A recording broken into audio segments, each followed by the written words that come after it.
Oh, she's happy. Shetland's newest star, Ashley Jensen, joins us now. Ash, it's so lovely to see you. Lovely to see you both. So good to see you. Yeah. I mean, it's all changed, isn't it? It is, yes. And especially for you. I mean, this is Series 8 now. It is Series 8, yes. You're a brand new addition. Yep. How did it feel joining such an established Well, story? It was a privilege, really. I mean, it's been going for 7 years with the wonderful Dougie Henschel, who started the show. And I think the time came where he just went, I need to do pastures new, need to do something else. But I think that the producers still thought there's a bit of life in this show yet. People still enjoy it. So I kind of say they've got the same show, but it's just from a different angle, almost.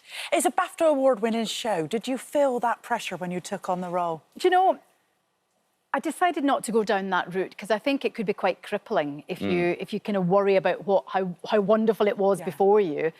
So I really just looked on it as a 6-part series with no before, no after. It just is what it is, and I thoroughly enjoyed it and had the opportunity to go to Shetland. No, we were talking about Shetland earlier, but neither of us have never been. I've always a wanted lot to of go. people have never been, and it was the most magical, mythical, bleak but beautiful place. It was wonderful. You said you took about 400 coats with you, and it was 35 degrees up there. Well, we were there in the heat wave. So I'd already said to the costume designer, I said, right, when we're designing this costume, because there's a lot to live up to with Dougie's peak, let's face it. And we were like, we had to really think about this look and what I was going to wear and what our silhouette was going to be. And one of my prerequisites was I'm a little bit feeble. I've lived out of Scotland too long. I feel the cold, so I'm going to need something warm. So I was dressed head to toe in cashmere in a heat wave. Lovely. And that's the first time you've been to the Shetland Islands? It is, yes. I thought you would have gone, say. Well, it's funny. See, I'm from the southwest of Scotland and it's the most northern point of Scotland. But that's the thing, isn't it? You never go to what's on your doorstep, do you? And I sometimes think that it takes you to go away and kind of travel the world a bit and see other places and then come back and go, God, this is amazing. This landscape and the culture and the colours and the music and the tatty scone and the square sausage. And I've been at the square sausage, sausage. I mean, we've been told there's a lot of familiar elements to the series that obviously fans are going to know and love, but you play Ruth Calder. Yes, I do. I've got to be honest, I'm frightened of her already. Yeah, I know. She doesn't smile much. What's she like? What's she like? Well, do you know, it's a really great part for me to play because I think predominantly I've done a lot of comedy. People know me from doing comedy, and I think that when I was sent this script, the first episode was just amazing. It blew me away because not only my character, but everybody else's character was so well-rounded. And I think with the advent of a new character in it, it almost shines a light on, like, Tosh, like Alison O'Donnell. You see her in a different light. But Ruth Calder's from Shetland. She got out there as soon as she could. She wasn't interested in hanging around there. So she's done a bit of a disappearing act, learned her craft. Act, exactly. And she's been brought back. She's been at the Met for 30 years, so she's reluctantly back on the island of Shetland, doesn't intend to hang about, making friends, and in fact, didn't even bring her hair straighteners with her. But 400 coats, but no hair 400 coats, no hair straightener. Even my hair goes on a journey in this. I start off with really straight hair at the beginning, and then by the end, the elements and... Diana Ross. Yeah, exactly. I'm like, the hair gets in the way. Like you said, you know, we know you for doing all your comedy parts, and we love you for it. Is it nice stepping into a drama? It is. You know, it's a really fortunate position to be in because I think that most actors want to be able to have a wee foot in each camp, really. Yeah. No, I know so many wonderful actors that are in drama and they're really funny in real life, and I'm like, you should be doing comedy and vice versa. People in drama, you know, people in comedy are like, I can pull a straight face as well. And you were like Ricky Gervais's go-to, weren't like? What was it like working with him? Is he as hilarious on set? Do you know, with Ricky, what you see is what you get. He just is. He's exactly that. And I think sometimes in extras, his whole kind of focus in the scene sometimes would be, right, I'm going to make you laugh, and I'm going to do something like... That's his goal. Yeah, I mean, it is, and it gets... It's a wind-up. Oh, completely, the whole time. The only way I could stop him was by saying, Ricky, it's lunchtime soon. And they go, all right. So he'd go, right, OK, got to wind it in a little bit. I love the fact that you've done all of this work that we know and love, Ugly Betty, Afterlife, all of this. But this role, she is so different to what we would expect you to be. Yeah. Did you find it quite liberating going in as Ruth. I mean, I know there's a lot of action that goes on in this series. There's armed people come onto the island, like all of this goes on. I mean, there's a whole new element, isn't there? It's like we've got, you know, it's almost like two different kind of sides of speed. We've got like Ruth from the Met, who's used to kind of fast-paced, and then we're into this sort of very kind of laid-back. Couple of goats. My sheep have got something on them. Yeah, so you've got two worlds colliding. But yeah, it was really nice to be able to play someone that you don't have to find not only the truth, but the truth in the comedy in line. But I've realised I think I look a wee bit better when I smile. Oh no, I see. I think you've got the moody going on. What do you think? Oh, I like it. I mean, we love you smiling. Don't get me wrong, but I do like the moody. I've got to ask though about action. Yes. Because was there any like stunts you had to do? Did you have to roll down an hill?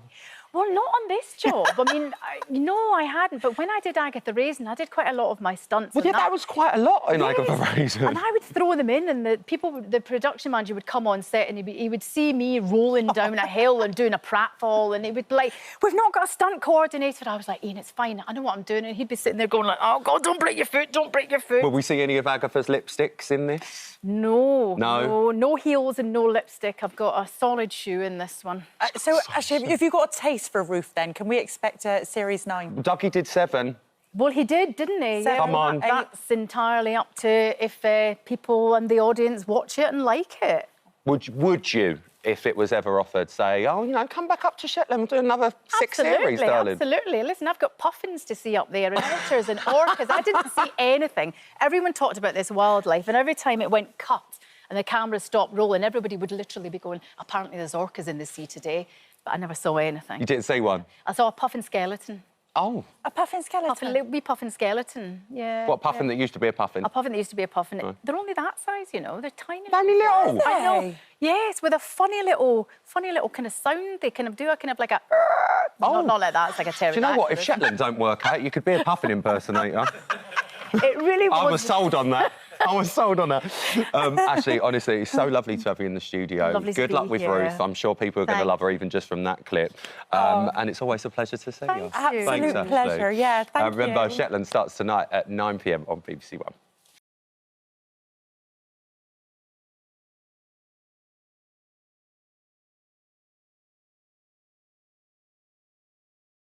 Collection, and Mr. James Blunt joins us now. Morning, James. Lovely to see you. Morning, guys. Nice to see you. First and foremost, how are you? Yeah, I'm so well. Yeah? I've been locked in a studio for a year, so it's nice to be allowed out and talk to you. We've let him out. We've let him out. James, I don't think we've had somebody on the sofa with so much to promote as you. I'm flogging everything. Honestly, James, this is all you. This is all you. We've got a single, we've got an album, we've got a book, we've got a tour, we've got a documentary. Where do we start, Ryland? I've got no idea. Where do you want to start? Well, I think if everyone buys everything, then I promise to just give up. No, and leave you all alone. If you buy all of those, then I promise I'll just leave the country and go. I did see you last night on Twitter. I was going to comment, but I thought, no, I'm seeing him in the morning. You've got quite a way of trying to flog the album. I think you said anyone that buys the album will get to... have a body part. A body part of yours to take home. Yeah, I mean, I've always found selling music harder than most. Most people enjoy the music, and so I've had to find other ways to promote it. It is lovely, though, because, I mean, your last album was more of a celebration of your career. That was my greatest hits album. Greatest hit album in my... Greatest hits. Put it out there. Put it out there. And so, so now I've got a new album out, and these obviously aren't going on my greatest hits, so these are all just bonus songs in my life, aren't they? Is it nice to always still create the new music? Because everyone loves you, obviously, for the back catalogue, and then bringing new music out when you've had such success. Do you ever get worried thinking, oh, it's not going to... I do it because obviously, music is something that means something to me. It's the way I express my emotion, and the record label called me up and said, "Come on, get in the studio and got to put something out." Yeah, it's got to be done. So the new album, Who We Used to Be, has got some real bangers on it. Is that living in Ibiza? Has it been rubbing off on you, James? Totally. I guess what's happened is that, I did put out a greatest hits last year, and so now, as I say, I'm writing songs for myself, and so I'm really having fun with it. There's some songs that obviously been influenced by my time in Ibiza. David Guetta's in the next door studio, and I'm ripping him off as I go. And then obviously, without... And then these are songs for myself, so there's some, really personal songs about what's going on in my life, and, things have changed. changed in my life in many ways. You know, I've got a little family, and I write songs that are not just about me, but about the people I need to look after. And your songs are very, very emotional. They just hit all your heartstrings, don't they? And your new single is very personal to you. Can you tell us about it? Yeah, absolutely. As I say, I'm married to an amazing person, and we have aspirations to start a family, and some of those aspirations we've achieved, and we're really lucky for, and others we haven't. And, you know, those battles we've lost, we struggle with. And my way of dealing with that is I go and write a song, and that song is called The Girl That Never Was. And we're going to be hearing that today in the studio. Something happy in the morning for you to hear. It's exactly what we want, straight after the cat. Exactly. This is what we come for. James, we're loving the album. I love the artwork as well, which is just... Yeah, that was me taken when I was 10 years old. It was taken in Yorkshire, but obviously, as it was raining and grey, we have obviously done a little tweaking. This is what people spend all the money on the photo shoots. Just take an old photo out from when you were 10. You're so cute. It's a gorgeous picture. Absolutely lovely picture. But the album, we love the music, but this... I'm worried about this, James. The book is very, very different. I mean, my music's always is a little earnest, isn't it? A little serious, but the book is more like the Twitter feed, but it's a book of my life. There is a phrase, isn't it? Everyone has at least one book in them. Yeah. I should have kept it in me. It's just so rude. My mother called me up and said, I think you should remove some of the drugs or the perversion. Yeah. And I didn't. So is that why you said that, you know, is loosely based on a made-up story? It's called Loosely Based on a Made-Up Story, just in case the lawyers get in touch. So basically, you're making out it's lies, but it's the truth. Yeah. Just out on air, it's fine. Yeah, I can't really... my lawyer is... what's that? They're speaking in my ear again. It's not true. It's not true. So this is a collection. It's an autobiography, in a sense. It's a non-memoir. Yeah. But I've lived a long time in Ibiza, and I've really lost a lot of my memory. And so yeah. it's a non-memoir. And where many people change the names to protect the innocent, I've kept the names the same and embellished the story, kind of like the Daily Mail does. There is quite a lot of stories in here that we really cannot talk about. You can't talk about on daytime TV. television. But for anyone at home, if you were going to sit there and say, you know, I'd like you to go out and get my book, what would you say to them to go and get this? What have they got to look forward to? I don't know if I can say. It's just, you know, don't show it to a child or a grown-up. Okay. Somewhere in between. Okay.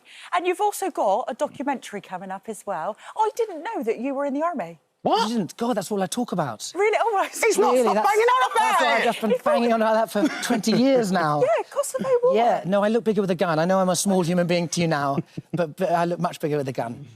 And what's your documentary going to be about? I suppose it's about my favourite subject, me. Yeah. It's these guys came in on the tour. They'd done some amazing other documentaries, like the Bros one and the KLF documentary, and they came and followed me around for a year. And I really hoped it would kind of, you know, I'd come across as a kind of, you know, UK's equivalent to Tom Cruise. It didn't really turn out that way. I'm more like an Alan Partridge figure, and so it's really like Spinal Tap meets Alan Partridge. And how did you feel about letting the cameras in? I regret it afterwards. Oh. Yeah. Is there any of that in here? So, not really. But, yeah, it's, you know, it's a weird thing when you watch yourself back and go, oh, damn. Yeah, but do you know what? Something you do, maybe, I hope, watch yourself back, because we all do, and don't go damn, is touring. Because you are fantastic, and everyone loves to go and see you. You're back out on tour. Are we going everywhere? I am. I start touring in February. We've really covered all the things I'm flogging, guys. We ain't got the time. I've got another cat in at 12. Tickets on sale now. Almost sold out. Move fast. So, yeah, I'm going out on tour. I love it. It's an, you know, absolutely amazing experience. What I'm really experiencing now as well, an amazing thing, is that I've got a ton of people in their 20s coming, and I don't know why that is. Maybe they've heard these kind of dance tracks I've done with the likes of Robin Schulz or Lost Frequencies, but maybe they're just the kids who've been forced to listen to my music by their parents when they were very young, and they just know the music. They don't like the songs, but they just know all the words, and they're coming along to the shows and they're singing all the songs. It's absolutely amazing. Well, I think we've promoted everything that you're... Have we done? Are you happy we've done everything? How much do I owe you now? We'll talk after the break. We'll talk after, but what I really want to know is if you've still got a crush on Alison Hammond. So much so. I haven't managed to get a phone number yet, so I was going to ask you... Oh, babe, we'll dish that out. I'll do that for a £5 at the front. Yeah, brilliant. Absolutely. In the bake-off tent, you did admit to having a little crush on her, didn't she you? was such a joy to have on that show, because I don't cook, I can't bake, I know how to turn the oven on, I can really cook a bowl of cereal, about my limit, and she was just a joy to have on that show. She was just one bake worse than me, which is... Just one bake worse. Story of our life, isn't it? One bake worse, Alison. James, it's a pleasure to have you on this show. Thanks it so much really, for having really me. is. And we couldn't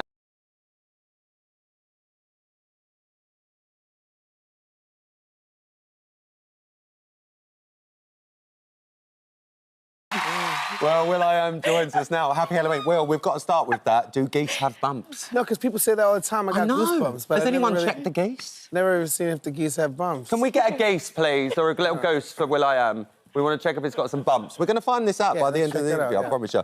Well, it's so lovely to see you today. Good to see you guys, too. 12 seasons of The Voice UK. I mean, the OG, tell me you still love it as much as you did when you started. I love it. Seriously, I do. Yeah? Yeah, to be around, like, aspirational singers that are looking to make a career out of their passion, bringing joy. To be around that energy is refreshing. It's like a jolt of energy all the time. And there's a big change in this series, isn't there? Yeah, we got groups. Now you could have, like, groups. So next year we're going to have it, too. So if you want to be on The Voice next year, watch The Voice this year. But if you got a group, you come on the show. Will, I know you get this question all the time, but what are you looking for this year? Like, I know you've seen so much talent pass through those doors, but what are you really looking for this year? Awesome sauce. Awesome sauce. Yeah, some awesome sauce. Just a bit of sauce. Yeah. Lovely bit of sauce. Yeah, I mean, everybody could use some sauce. Especially if you want to be the boss. You have to have sauce. No, look, I know you're not going to give anything away, but even we were watching that VT and you're like, they're good, she's good, he's good, this is good. Have we got some great people this year? You know, I don't know where they hide in the UK, but right when you think you have an awesome year, the next year is even awesomer. Yeah. There's a lot of great people that have come out The Voice as well. Yeah. I mean, Becky Hill, one of my favourites. She was on the show Yo, years ago. Becky Hill. Like, yeah, big up Becky Hill. Justice for Becky Hill. That's what I say. It's about time. Are you still always constantly looking for the same type of thing where you go in with the same mindset, or do you go in completely open? Never. Never. I don't... I mean, except for, like, if an awesome, opera singer comes, I like, turn for that because I know, everyone's going to say, I don't know what to do with that type of music, I'm not kind of coach, I don't really not understand saucy that, enough for me. So I'm like, yo, boom. I like to press my button for, like, opera, oddities, obscures, you know what I'm saying? A little bit different. Differentnesses. Yeah. You know what I mean? Little finesse. So that's the best way to impress you. Go in, be a bit different. will.i.am's going to bang that button. Yeah, because, like, the other coaches are going to keep it, like, traditional. I got to break that, you know what I mean? Yeah. Well, you are totally different. I think I've never come across somebody that thinks just so outside the box like you. You don't think the same as everybody else. Have you always known that about yourself? No, like, and now thinking outside the box is like, everybody does that. Yeah. So now I think in the box, and I kick the freaking edges and turn the box into a circle. Now you can't even recognize the box. And then you spray sauce all over it on top. That's it. Well, you say you obviously look for all the different in the acts on The Voice. Your fellow coaches, you've got Ollie, you've got Anne-Marie, you've got Sir Tom as well. I know that you're very close with them all. The rivalry, though, Will, when someone comes up there and you've bashed your button and Ollie Murs or Anne-Marie turns around, Sir Tom turns around, I mean, what's your best pitch, do you think, where you go, I'm going to fight until I die, until I get this one? I don't really have, like, a strategy, like, up my sleeve. I like to, like, be a little bit, like, fresh off the cuff, improv a bit. Like, soon as they can predict you, it's predictable. Yeah. You'd rather just go with the flow. Now, your single with Britney Spears, Mind Your Business, dropped this summer. What was it like collaborating with Britney? I've always liked working with Britney. She's awesome. We recorded that song originally in 2010. Oh, my goodness, that's that long ago? Just the lyrical part, yeah. 2011. Why did it take so long to be released then? The same reason why it takes a long time to go from grapes to grape juice to wine. Yeah. Just got to make it better. Got to make it sometimes perfect. you got to let things ferment. That's how it is. See, I remember Scream and Shout, the song that you did with Britney as well. That was the one song that they used to play us in the Big Brother house. It's the only song we were allowed to hear. This one. This is the only song. So this always reminds me of being in Big Brother. I absolutely love this tune. Will, as much as we love you working with Britney, you've just released your new single as well, Let's Go. Tell us there's loads more music still to come. Yeah, I got music coming out. Scoping around going, I want to do a collab with you. Rihanna. Yes. I did something with her called Photographs in the past. Beyonce, I did the remix to Break My Soul. Yeah. But to rock with them, currently that would be awesome to do that. They're my favorites. Yeah. And one thing, and I remember watching a show that you were on, and you were looking into AI. What are your thoughts about AI and AI in the music industry? So first, I think musicians need to have a central place to work. Right now, musicians are working across 5 different platforms. Not just musicians, creatives in general. They're working off like a messenger and then a digital asset management platform, email, Zoom. So FYI.ai is like a great tool for creatives to work across. I think in this new age of generative AI, artists are going to be competing with not only like humans, but AI will be, making some pretty fresh music in the next couple of years. Do you think there needs to be some regulations on it, though, Will?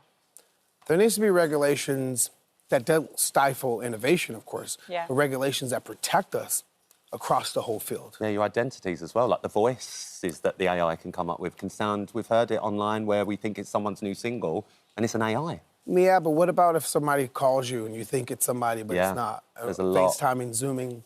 Well, look, not only just voice, but even face stuff as well. It might be good for some music, but it's no will.i.am in our eyes. I like to look at it like, one day AI is going to do yoga, but it ain't going to stretch for me. You got to stretch. Some things you got to do yourself. Absolutely. Yeah. Well, it's honestly so lovely to see you, but there's someone else here that really wants to see you, will.i.am. What are we going to cook? Well, surprise, surprise, Will. We're about to cook? Because it's Juliet's here. She's back!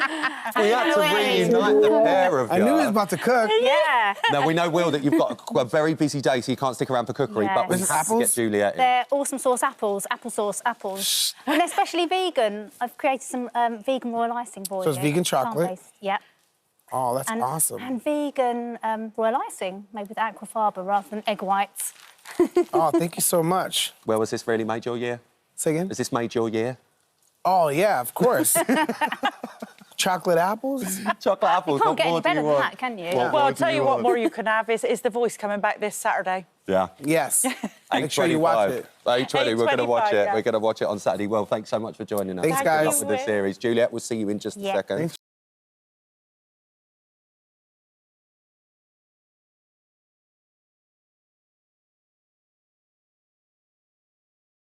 Aged a day. No, we're so excited. Alan's here You now. liar. It's all the Sonic going on. I've learnt such a lot. Who knew? Don't whop you what you want. I've got side boob crease, I think. I'll sort you right. I've got some lovely masks. Thanks, Got some mate. lovely sheet masks for you. Alan, was that you and little Alan there? Yeah, absolutely. No one's ever done it before, and I had the opportunity of singing with my little boy voice. Went back to the 80s, found this footage that no one had seen since the 80s, and yeah, the magic of technology. I go in the studio and sing with little Alan. So clever. It's And look, amazing. My here it producer is. hates me because it takes a long time to do it, but yeah, full circle. So it's 40 years in the making. And what I love, one voice. Yeah. One voice. Even though there's Because it two. is one voice. Just at 2 different times of life, darling. You're the only person that's got it, right? Do you know what? There you go. It took me this long to come back. I'll never know. I'll never know. Nor me either. But Aled, genuinely, I mean, you've been doing it so long now. Did little Aled ever think, all these years on, he's going to be sat on this sofa still talking about it? With you two. No. Definitely not with You us. know what? No, I still pinch myself. You know, this is album 43 or something like that. 43. And I still get excited. You know, I love making an album, the photos and the track listings and stuff. And that's what's so odd about, well, not odd, I suppose, but different about this. There's the core classic pieces like Panis Angelicus, Ave Maria. But there's also stuff like Sailing and Bright Eyes. Yeah. All the stuff I used to sing as a little kid as well, you know. So there's some very dodgy outfits because, of course, there's videos to go with them as well. Which you recently found some of those videos, Yeah, well, didn't that's you? how the whole thing came about. You know, it was a series from 1983. That you filmed when you were a child? Yeah, and there were multicoloured Oh, what a shots. beautiful outfit. We're going to get you doing a fashion item next week. Check that hair out. Check the checkout. Have a look. Literally, my mum cut my hair, and the only clothes shop in Bangor in North Wales was Burton's. So I was head to toe in Burton's with my mum cutting my hair. If you ain't got a brand deal by 1 p.m, I'll be fuming. Thank you. I'll be fuming. 10% for going you. your way. No, it's been a fantastic project. It's the last one I'll do. I've done 3 other albums with my young boy voice, but there's no more, footage, no more recordings and stuff. So this is So the this last is the bit. end of This Little is it. Alid. Yep. Where did you find all the footage to then? Oh, I found in a drawer, believe it or not, in my mum's. My mum's got these like drawers with stuff like old tapes and old shirts and bow ties I used to wear. And yeah, in there, amazing. And they keep everything. There's literally everything. But that's what we love, don't we? Yeah. We love like a little hold. Yeah. But look how randy it's come in now. Yeah, absolutely. I thought you said Randy then. I wouldn't that's a describe different my show. album as that, Ryland. That's a different show. Tell us about the new old music that's cropped up on the album. Well, there's me playing Walking in the Air, because, you know, every Christmas I play the piano. I write music a lot. That's probably what I'm going to be doing a lot more of in the future. And so, yeah, it's a kind of a late-night piano version of Walking in the Air. Just why not, really, you know, because every Christmas it comes up. Somebody tweeted earlier on that they know it's Christmas because this morning have me on. They defrost me, and on I am. You and Mariah will have it. Mariah's top of the freezer, and I'm kind of down the lump. As long as you're in it, we're happy. That's all right. But I mean, Walking in the Air, I mean, it's the song that made you, that we all know. Yeah. But it could have been, there it is, any excuse. Any excuse. Think of the money, Alid, think of the money. Do you know, every time you play that, I keep thinking that I flew that kite, and I didn't, because there was no wind at all. So there were two grips basically pulling the string. Can you stop ruining people's childhoods, please? And I had a Burberry scarf. I know, you were doing all right. In North Wales. That'd be worth a fortune now, that Yeah, scarf. absolutely. So there you are singing Walking in the Air, which we all know and love. But what happened when your voice broke? Basically, I went to college, did lots of TV, radio, and then started gradually to go back into the singing. And then, you know, from the age of probably about 21, 22, I've just been singing again. So it's been great. You know, I can't complain. I've been very lucky to have all these amazing things happen to me, you know. And then, of course, you know, TV took over for a while. That's where I first met him. That is where we first met. It was my first ever job after X Factor on Daybreak with you and Lorraine. I had to look after you. You did look after her. You looked after my me arm very round lovely. him. You did. Left it. I felt like I was walking in the air. Oh, I did. here we go. Bring it back on, Brad. Bring it back on, Brad. Was it like living two parallel worlds then? Because you've got your college life and then you were going off to Hollywood. And yeah, it was. It was mad, because I was in comprehensive school, you know, Monday to Friday, and then the weekend, Hollywood, Rome, you name it, Just really. casual. But it was just a mad 4 years, and, you know, there's lots of stories that I haven't told in the past, and so next year I'm going on the biggest tour I've ever done, and this is mad. Every time I see it, I've just seen how many dates you're doing. There's about 100 dates next year. Are you all right? I'm looking forward to it, because it's just me. No musicians, nothing. I'm going to sing, but I'm going to play the piano myself, accompany myself. Lots of stories, lots of embarrassing photos from when I was a kid. We'll be there. Oh, thanks. But I'm really looking forward to it. You know, it's just kind of an evening with, and that's it. Yeah. Why not? You know, I suppose we can head to the website to find out all the details. Yeah. It's 40 years, as you say, so a lot of stories. Lots to talk about. Yeah. And I'm going to talk about you a lot. Oh, that's what I'm worried about. We can't have you without mentioning your lovely daughter. Oh. Because, I mean, how proud must you be? She's done amazing. She has, yeah. You talk about Hollywood and stuff.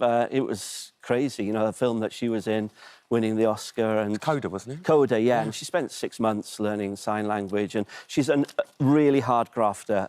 You know, I couldn't be prouder of her because of that, really. Well, and should we know where she gets it from? Yeah. Well, I don't know about that. 40 years. Do you know what? No, she's really hardworking, and she's got loads of projects coming up. So, and she started here as well, funny enough, back in the day as well. Amazing. So, yeah, I'm very proud. Proud of both of them, of course. I love it, honestly. I really, really do. Alid, the album, Oh, One thanks. Voice. Thanks for having me Full on. circle. It's a pleasure. And good luck with the tour as well. Thank you very much. Good I'm luck. looking forward to Good it. And luck. you said you're coming now, so there I'm you go. coming. That's it. It's all over now. Me and Alid out on the Absolute turn. pleasure. Thanks, Thank you, Alid. Alid. Thank you. Pleasure. Absolute Thanks for having pleasure. me.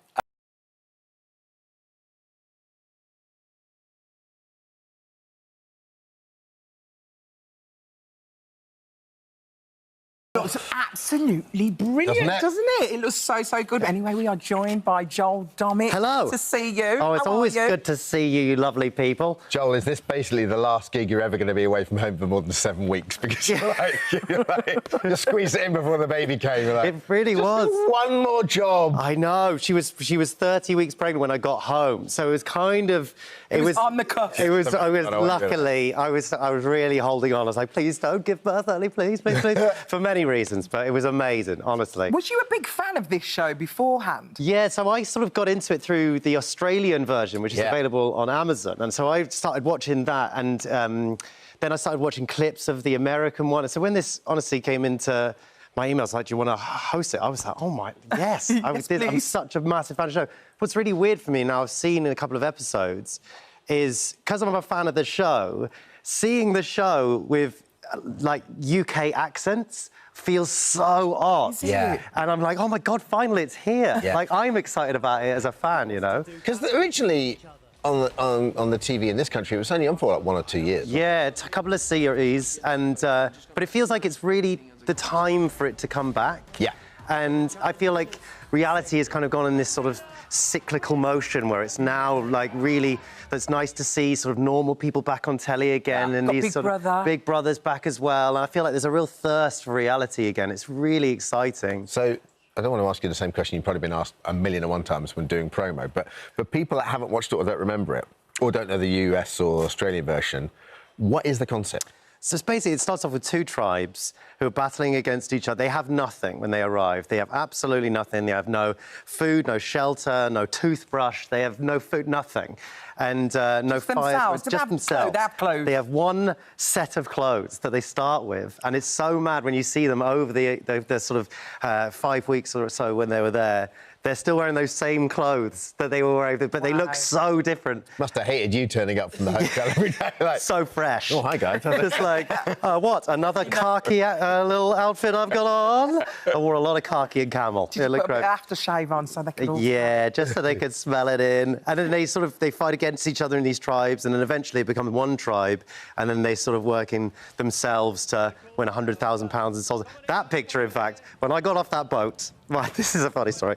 So just before I got, this is the epic first shot. Yeah. Where I came in on this small speedboat holding a rope, like epic, looking like a real epic Survivor host. And then just before I climbed up onto the big ship, I just had a little wee off the side of the boat, right? Just a little wee, because I thought, I'm on telly, I just had a little wee. And so I climbed up the ladder, because I was quite quick to sort of put it back in, you know, because we were on telly.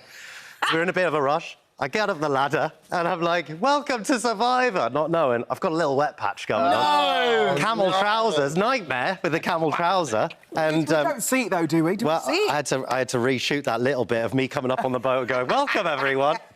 So that is so cute. That awkward conversation with your director went, yeah, Joel, I want to do that one again. You're like, no, I got it first time. It's great. Oh, trust me.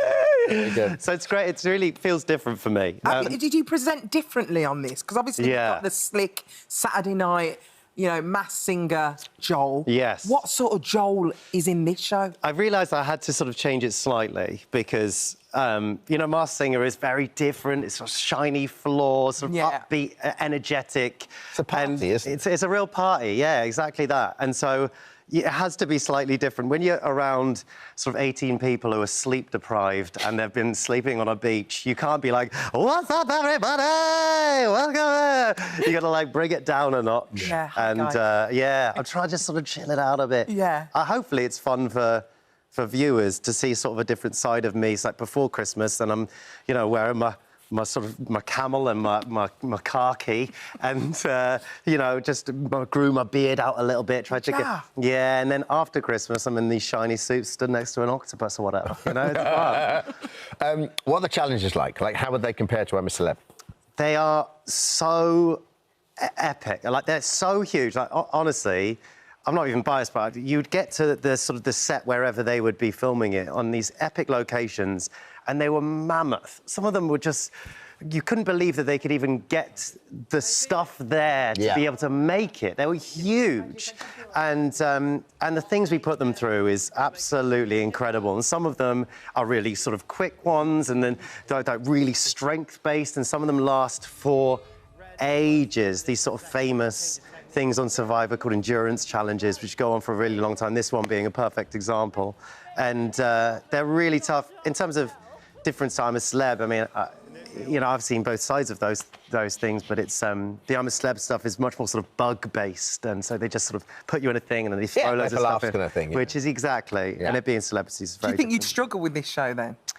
I think I'd enjoy the sort of physical aspect of it, but I'd be terrible at the sort of mental side of it, because there's the whole side of Survivor, which is figuring out who's voting for who's talking behind who's back, who's kind of... So there's a real... It's going to Big Brother vibes. Exactly. Or Traitors. Exactly. It's like Traitors. Very similar. I think Traitors came on TV at a really perfect time for Survivor in a way. It's sort of...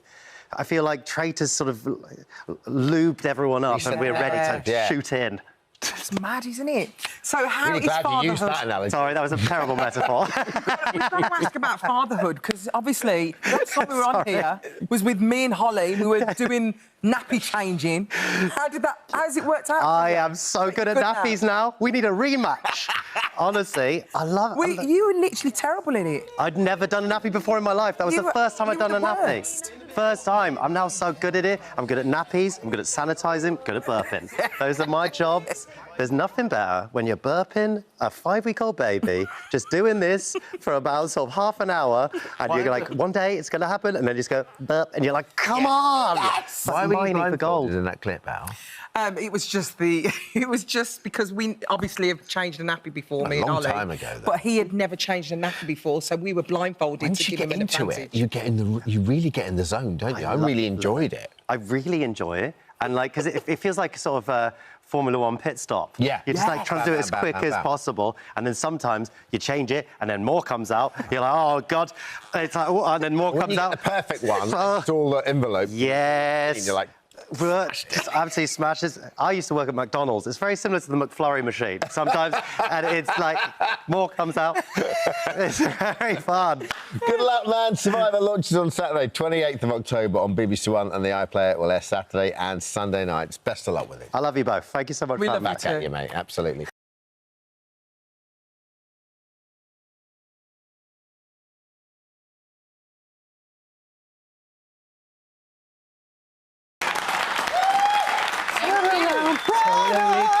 Of the heart. And Bonnie joins us now. Bonnie, apologies for what you're about to hear, by the way. Oh, she's got a good voice. We are going to be singing in a minute. But don't listen to her. You've released a said I've got a good voice.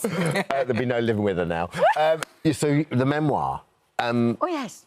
The various points in your career, what a lovely trip down memory lane for you. Well, that picture's 40-year-old. Yeah, but you've aged so well. Look at the back picture as well. Yeah, I say thank you God. You look stunning. Like Alison said, it's a fairy tale. I mean, your story's unbelievable. Well, you know, I was brought up in a council house with 3 sisters, 2 brothers, and we had a lovely home life, you know. And he was happy, wasn't he? It was a house of love, wasn't it? Yeah, but, you know, years ago, there was no internet and all that, you know. You had to make your own fun, didn't you know? And, but I really got into music, and especially when Radio 1 started with, you know. Yeah. And I used to listen to Radio Luxembourg. You know, all of a sudden, to hear your favourite music on the radio was like magic, you know what I mean? And then I got... I was always singing in my bedroom with a hairbrush, you know, as girls do. And my auntie put my name down for a talent competition. You know? So that's how it started. Yeah. So she must have seen that talent early on. Yeah, she always used to come to the house and I'd be upstairs, you know, singing, and she'd say, Gaina's got a lovely voice. That's my real name. Why don't she, you know, go into this talent competition that's going on in the local rugby club? So she put my name down. And although I was kind of like, oh, no, but I wanted to at the same time. And I was extremely shy, believe it or not. I used to be very shy. But when you get on stage, like, even then, did it change? Did you have I'm that Bonnie moment on stage, I'm Gainer at home. Right. But the first time you got on stage, was that the moment where you went, oh, hang on a minute, this is what I wanted? Yeah, and the first time I went on Top of the Pops, oh, my God, in this very building, you know. I know. Yeah. Do you remember who you were on with? Yes. Yellow, Cliff Richard. Wow. And the wonderful thing about Cliff Richard was he was, you know, he was on the same show, and my brother had asked me to get an autograph from him, right? And you know what I mean. I didn't like to ask, but I did. And just as I asked Cliff, I said, can you give my brother Paul an autograph, not interview? And then this floor manager came over to him and said, oh, Cliff, we got to go. So he said, I will send that to you, Bonnie, make sure I get your address. And he did. Yeah. He sent it, you know. And since then, we've become friends as well, you know. So what was the big break for you? What do you think was the big break? Because it was kind of like an accident, wasn't it? Yeah. Well, I was singing in a residency for like 7 years, you know, and clubs on weekends, you know, working men's clubs. There you are. Conservative clubs. Yeah. And But I was singing in this club called The Townsman in Swansea, and Roger Bell, who was working for Chapel Music in London at the time, came to Swansea because he'd heard of the Vic Oakley, a wonderful singer in a band upstairs. And he came down, actually, to sign him. But he heard me singing, so he told Ronnie Scott and Steve Wolfe, who wrote It's a Heartache and Lost in France, about me. So they invited me to London to do some demos, you know. That was incredible luck, you know, fate. I believe in fate. Yeah. And then you signed, obviously, it's label RCA. So when you signed that first record contract, what was that like? I know. 5 years on RCA, and Elvis Presley was on RCA then, you know what I mean? And they got, you know, I was there for 5 years. And then eventually I moved on to Sony because I wanted to change more into more raunchier music, you know.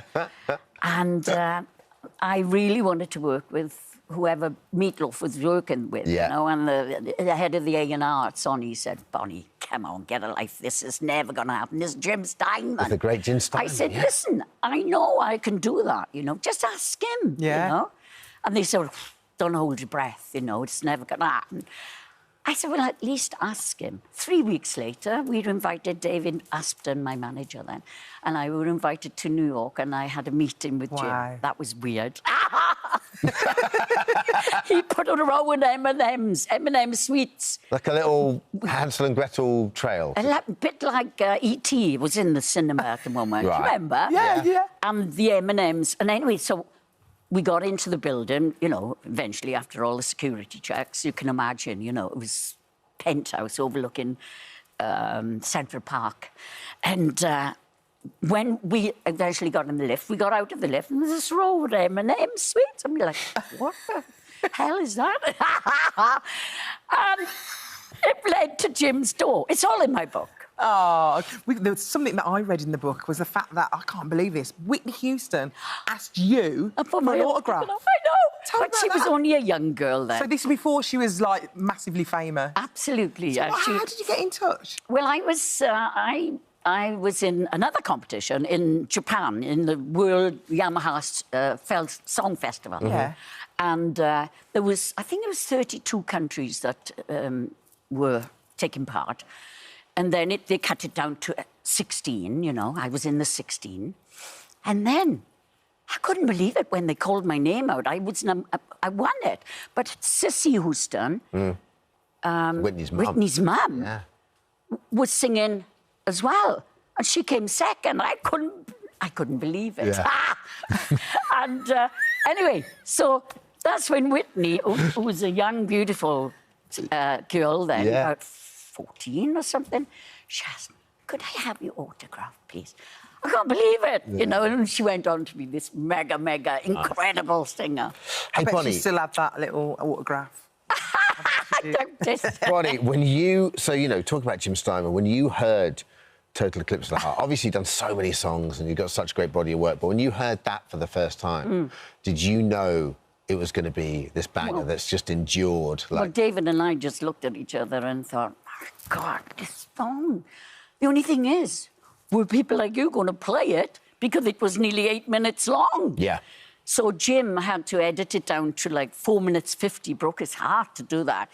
But eventually, everybody was playing the full version. Because he basically wrote, he was an incredible writer, wasn't he? He wrote almost like these mini operas, really. Oh, yeah, well, like that's what he did, incredible. You see. He was theatre. Yeah. And, I mean, he actually started writing, so he told me, Total Eclipse of the Heart.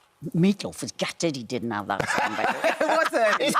He said, that song should have been mine. I said, tough, I got it. I can't imagine anyone else singing it but you, no to be way. fair. Well, anyway, he started writing it for a vampires musical. Yeah. But then he changed it all then. Yeah, but David and I really, you know, it was the best, you know, incredible. Amazing. I'm so glad I wanted Jim to to produce me, you know. And he was wonderful. I did 2 albums with him in the end. Yeah, what a man. Let's have a little taster. Turn around. Every now and then I get a little bit lonely and you're never coming round. I told her she got a good voice. Every now and then. Yeah. What a voice. That is so amazing. And of course, you're on tour at the moment. Yeah, I just done 15 shows in Europe. I got another 15 or 20 to do before Christmas and then spend Christmas in the Algarve. Absolutely amazing. But my book was co-written by a ghostwriter with me. She was wonderful. And Jordan Paramore, it was great, you know. I remembered all these things. Yeah. There it is. Straight from the heart, Bonnie Tyler. Thank you so much, Bonnie. Thank you. Thank you, Bonnie. Lovely to meet you. And I'm sung with you now. Oh, I feel so special. Thank you so much.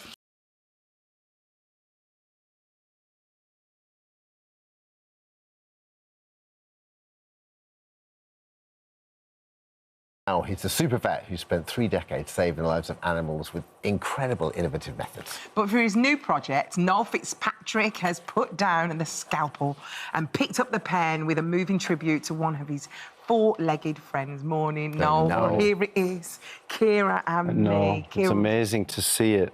Do you love it? Well, I like all the... It's a beautiful looking book. Kira wrote it through me. Yeah. And I think that's why it's so special. It looks like she would have wanted it to look. Oh, it's beautiful. The illustrations are gorgeous. No, I love that kind of... Look at that. Really nice. That's my favourite bit in the middle there where I said, no, the bit with the biscuits, because she says... so I say to her, we don't need to agree on everything as long as we agree on the most important thing. And she says... biscuits? And I say, no, love. There you go. And that's what the book is. Yeah, but really biscuits. Well, poor Kira did pass away in 2021. You actually saved her life to begin with, didn't you? Yeah, so she had a bad accident, and thanks to my colleagues and myself then operating, all of us saved her together. But this book is a celebration of companionship with anybody, you know, your mother, your father, your sister, your brother, your relative, and in this case, your family member. And in the end, it occurred to me this morning as I was coming in here, I don't suppose very many people in their lives have actually felt the heart of their best friend stop in their fingers. Yeah. And in the end, when I cut down on her chest to try and save her, in the end, her heart was actually on my fingers as she passed. And that put me in touch with something ethereal, something that transcends us. And that is unconditional love. Yeah. And that I think is really important. This is it's exactly, because this is kind of an ode, really, I think, to anyone who has that unconditional love both for and from an animal, because it's both spoken and it's unspoken, I suppose, with an animal, isn't it? You know, it's very hard to express in words, which is why she wrote the book through me. Because this isn't a book about grief. This isn't a book about sorrow. This is a book about joy. Yeah, it's a Christmas book about rejoicing in everything that you love about your family at Christmas time. That's why it's all red and glittering. And for me, having her in my life was the best friend and the best experience I ever had. And I'm so grateful for her being a conduit, a heart stent through all of the blockages of life. She just cut right through them and said, Daddy, it's great to be alive. Yeah, but you know, when I've got friends of mine, when I've lost animals, and when I've got friends of mine that lose animals, and mates of mine have always gone, oh, I couldn't do it again. And I get it, because you're getting a best friend that you lose in 10 to 12, 14 years, whatever. And yet, the love you get and the love you receive, right, and the love you give. Well, it's non-judgmental. It's non-transactional. Would you say to people, you know, were you going to get another dog? Would you say to people that go through that grief and go through that pain, yeah, but get back on the horse? Well, I have 2 beautiful cats in my life, Ricochet and Excalibur, and they keep me on my toes. Excalibur's a bit naughty, though. Excalibur is naughty. Very naughty. He picks up all the little screw things that are on the floor of my office, because I'm not the most tidy surgeon, and he hides them in my duvet in bed. So when I jump into bed, screw in the posteriori, and he just sits on the end of the bed going, ha ha ha, caught you out again, Dada, caught you out again. But to your point, Dermot, it's not even that love, it's the love that we could share with each other. In a time of man's inhumanity to man, this is a beacon of hope for everybody, no matter whether it's a human or an animal you love. No, do you feel like Kira kind of saved your life as well? She did. And I say at the very end of the book, and when night's pillow nuzzles back the day, the only light you get to keep is the love you gave away. And it's true for the people we've lost and for the animals we've lost. And we need to rejoice in those we have in our lives now. We live in a difficult time. So rejoicing in that love every single day is what I get to do. And I'm so grateful that I get to be the guardian angel of that. That's so lovely. You've also done another children's book as well, The Super Pets and Me. Yes. Tell us a little bit about that. So Super Pets and Me is a beautiful book, and I was in a school last Friday of 570 children aged 8 and 9 in a sports hall, and it was phenomenal because there could be a Nobel Prize winner in there, and they all loved it. I showed them a skeleton, and I showed them how our skeleton is the same as a frog skeleton or a cat skeleton, and they were all reading Super Pets and asking, how does the metal bond to the bone? And it's fabulous because it makes them inquisitive about innovation through frustration. And I also talked to them about bullying and about other problems that they might have and how bullies can't look in the mirror. And I gave them some tips and tricks through that book about how to deal with that. And it was immense for me. A little girl who had had a really difficult time came up and just gave me a big hug. And I was like... that destroys you. It was amazing. You're gone. Yeah, and they come to my tour as well. So I'm touring both of those books and other things at the moment. Listen, How's the it going? tour Is it going good? Yeah, that tour is like, that is not a book tour, I tell you. That is like a rock star. It happens to be a vet going around. So on the tour, what's amazing is it's all ages. It's like 12 to 108. Yeah. And I get to pull out a guitar and play it very badly. I get to dance to Harry Styles music very badly. I get to not sing very badly. Yeah, but people love it, though. But they love it because it's about failure and then success on the top of that, which is the journey of a surgeon. So the tour is where I get to express a little bit of Ciara and me for the first time in the world and express to the children and all the adults in the room how we can all become a community of compassion through all the stories of the animals. And it's wonderful, wonderful. No, I had no idea you had a background in drama, not unlike our Alison here. Is it true you once lost out to a role to Colin Farrell? Yes, Colin Farrell is single-handedly responsible. I can see the resemblance. No, Alison, don't even begin. Don't even. I'm unavailable. Don't even. Let me know if it's perfect. Don't even begin. Yeah, I had done The Bill and Casualty and Heartbeat, and I went to drama school because I wanted to know how to translate complex things. Because I have a very clear goal, just to change the world. You know, not just a little. But you are changing the world. I want to instill love where there is not love. I want to instill peace where there is not peace. I want to instill hope where there is not hope, and that's what I want to do with my life. The language I have is the bond between a human and an animal, but I needed to learn that. So I'd done The Bill, I'd done The Casualty, I'd done The Heartbeat.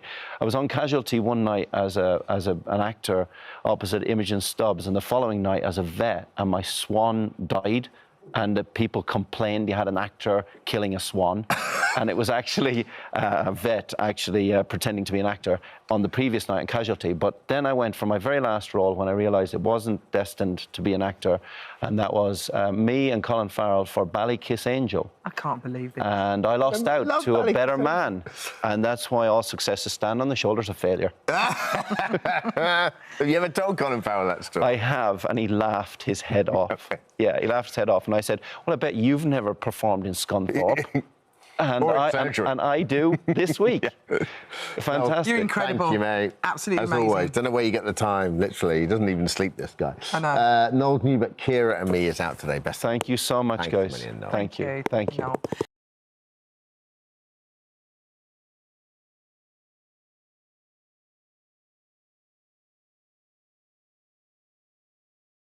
They're all fed. They're all right. Well they are high maintenance, I tell you. Thanks, everyone. Good to have you back. I did feel a little bit lost about you, to be fair. I imagine you handle it quite well.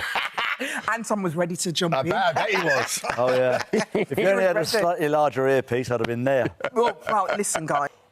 Well, that's just a taster of what you can expect from Strictly, Anton de Beck's brand new novel, The Paris Affair. Ooh la la! Oh, Did you like the way I was reading that? I love the way Maybe I could do the audio book. Would you? If you want me to, darling, I'll do it. Would you do me a discount, Brian? No. No. No mate rates. Oh, right.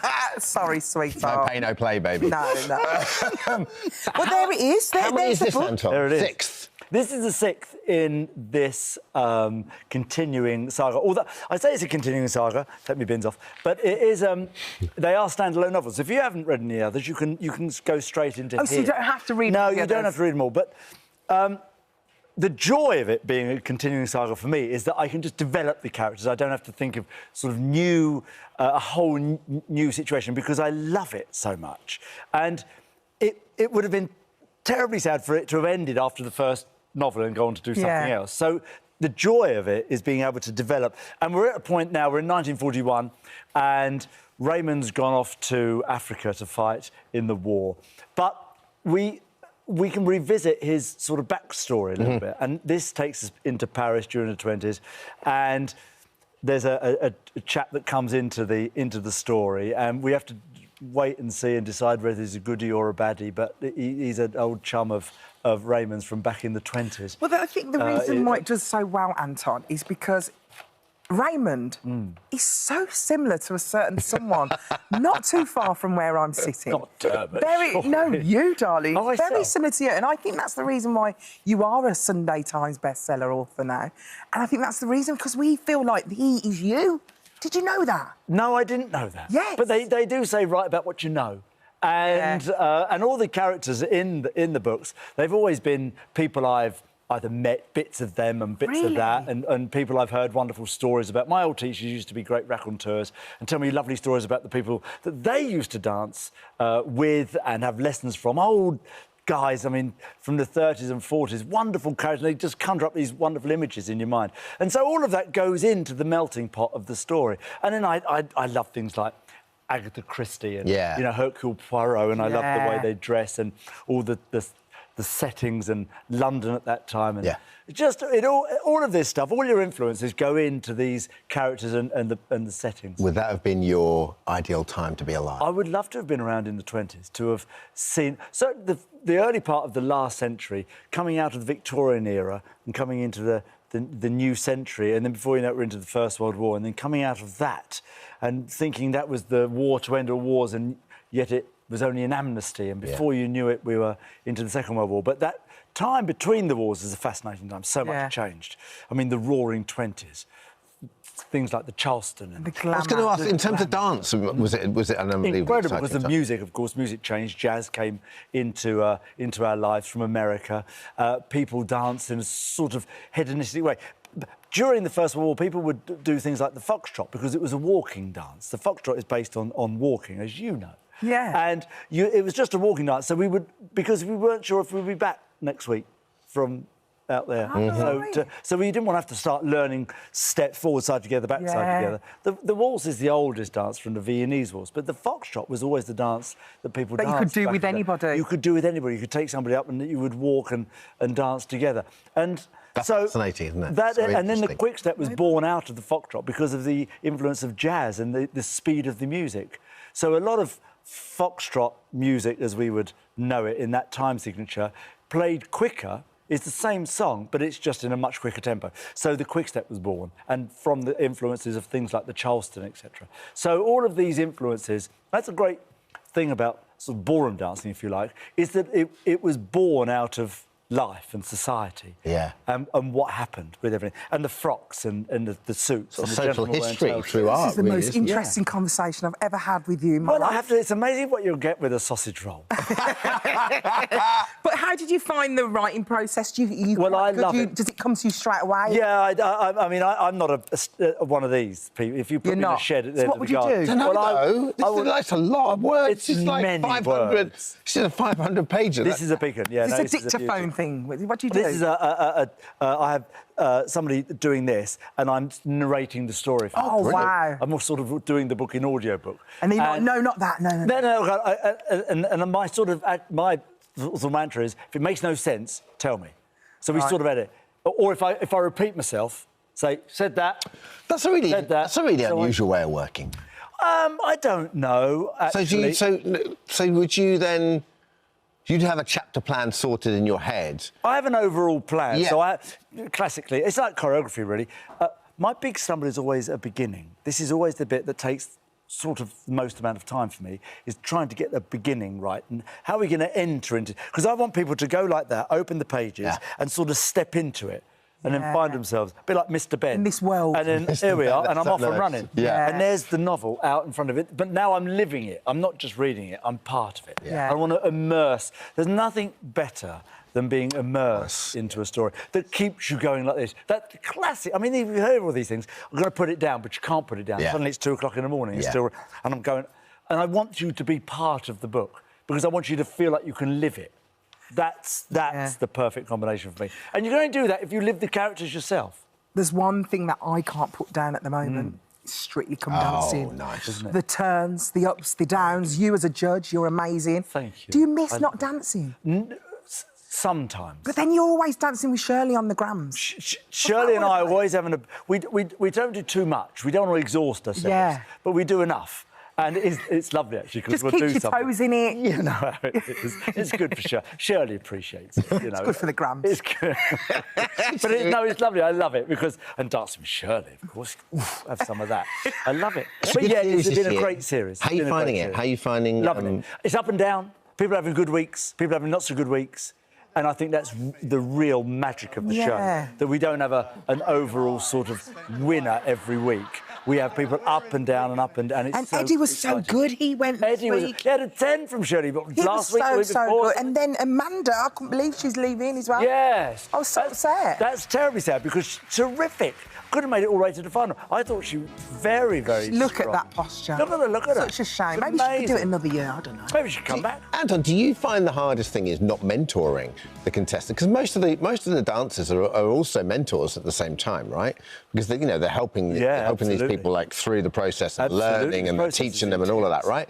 So do you find the hardest thing about judging is that, and we always had this X factor, the judges would find it quite hard to sometimes just to step back and be hands off and let them get on with it. You know, it's a funny old thing. It's and you'll remember this. Yeah.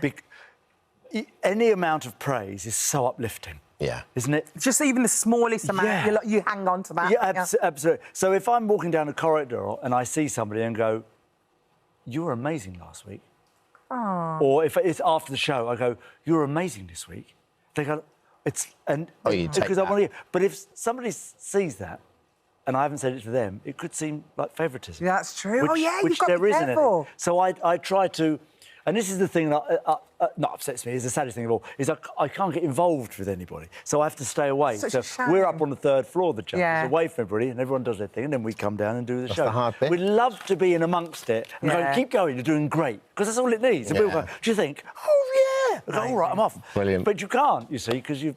Anton, thank you so much. Anton's new book, The Paris Affair, is out tomorrow on the 26th. Best of luck with him. Thank you ever so much. Thank you. That's tomorrow, by the way, the 26th. Tomorrow. Coming up Did I next mention night, it?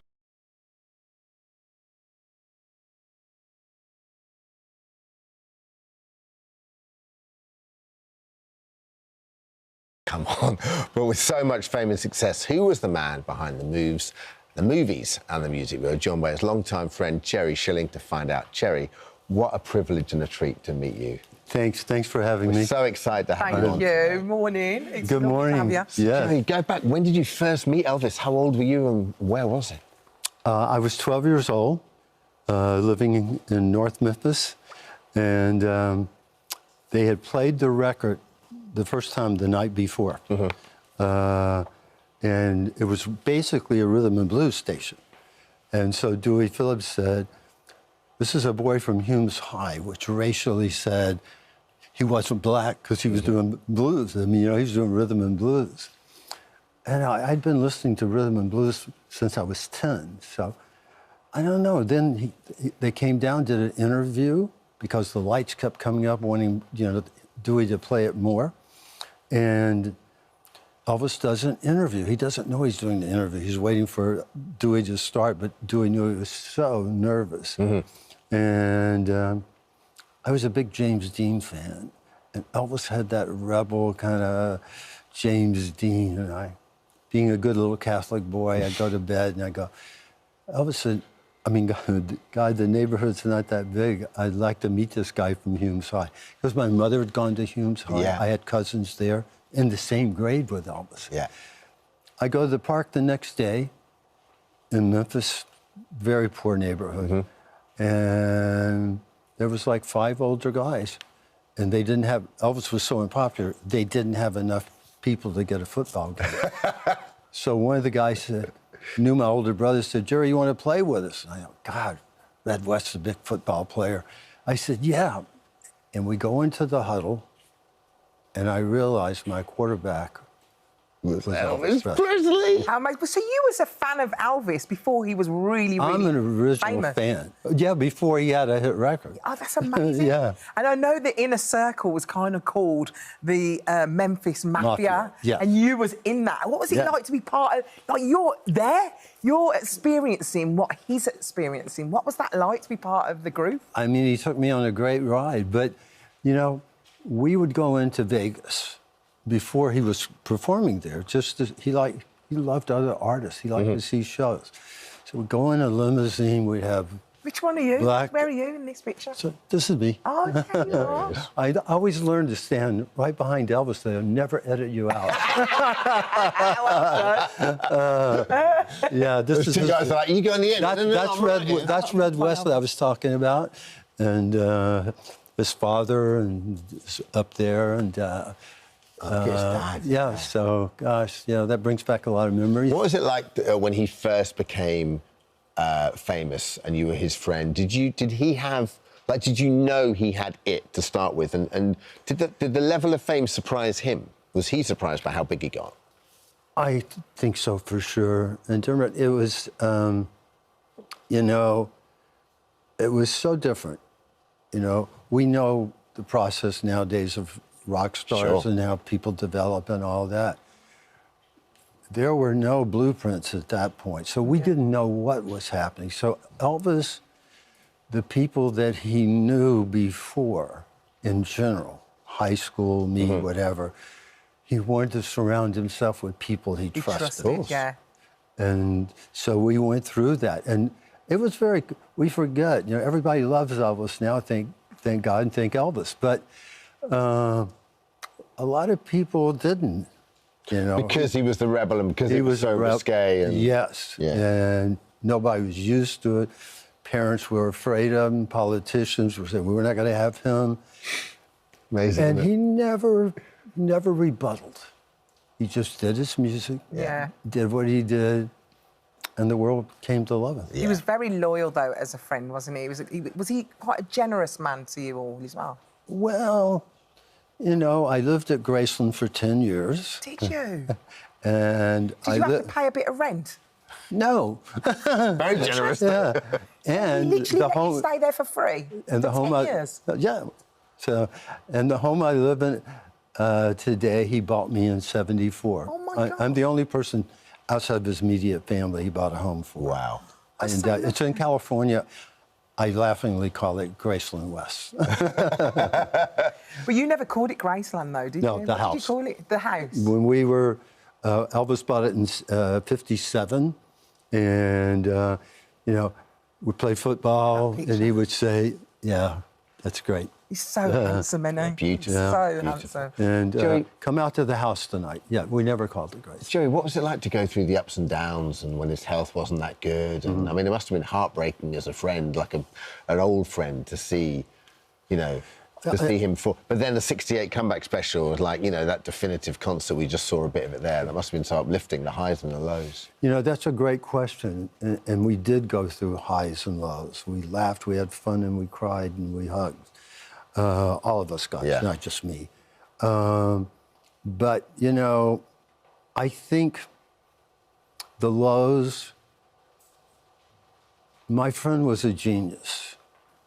And periods of his life, he was given mediocre work, and he wanted to stretch, and he wanted to do A Star Is Born, one Barbra Streisand. And I don't think you can take a genius and have them just do the same thing. Yeah. Yeah. And I lost my friend at an early age because of creative disappointment. Even with all the great success that he had, that caused other problems. Yeah. But that was the cause of the problems, in my humble estimation. Yeah. That must have been so difficult when he died for you and everyone. I couldn't believe it. You know, I just, he was used to me coming in and every once in a while leaving because I wanted to learn film editing, then I wanted to learn the road, and I had left in '76. When I leave, I still spent weekends with him and whatever. And if I would have known that I was going to lose him, that the world was going to lose him, I would not have left in '76 Oh, it's a shame. to be the Beach Boys manager. Yeah. Yeah. Which I'm still Which you doing. still are. Yeah. Yeah. Tell us about this show, The Very Best of Elvis in Concert, with the Royal Philharmonic Orchestra. So, how does it work? Well, it's really great. I co-hosted with Priscilla here about 4 years ago. Yeah. And then I did one in Australia about 7 years ago. And I'm a behind-the-scenes guy, so I was a nervous wreck to go on and host and introduce certain things. I have to say, from touring with Elvis hundreds and hundreds of dates for years, this show, the audience, it is the same as being on tour with Elvis. The audience reaction, I mean, the last one I did, we closed here at the O2 4 years ago, and there was nothing but standing ovations. I mean, it was... So this is going to be like the closest you're going to get to Elvis by coming to watch this show? Absolutely. Oh, absolutely. Wow. I get chill And you're not doing all about... the dates, though, are you? You're doing a few of the dates? I'm doing most of them. Yeah. I'm doing Birmingham tomorrow, Manchester the next day, Leeds 2 days after, and then Halloween we will be here at the O2. Nice. So, it is such an honor. Well, listen, Jerry, we can nice. speak to you all day, honestly. I'm so sorry we've run out of time, but thanks so much for coming and reminiscing with us. And thank you, Jerry, and good luck with the show. Thanks for having me. The Very Best of Elvis in Concert, live on screen with the Royal Philharmonic, kicks off today. Tickets are available now. Thanks a million, Jerry. So lovely to meet you. Yeah, lovely. Thank you.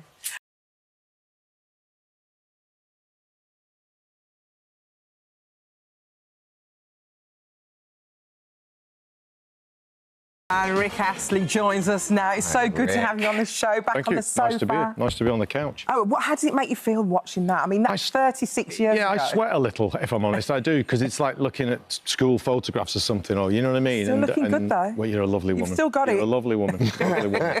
How old were you then? What was the...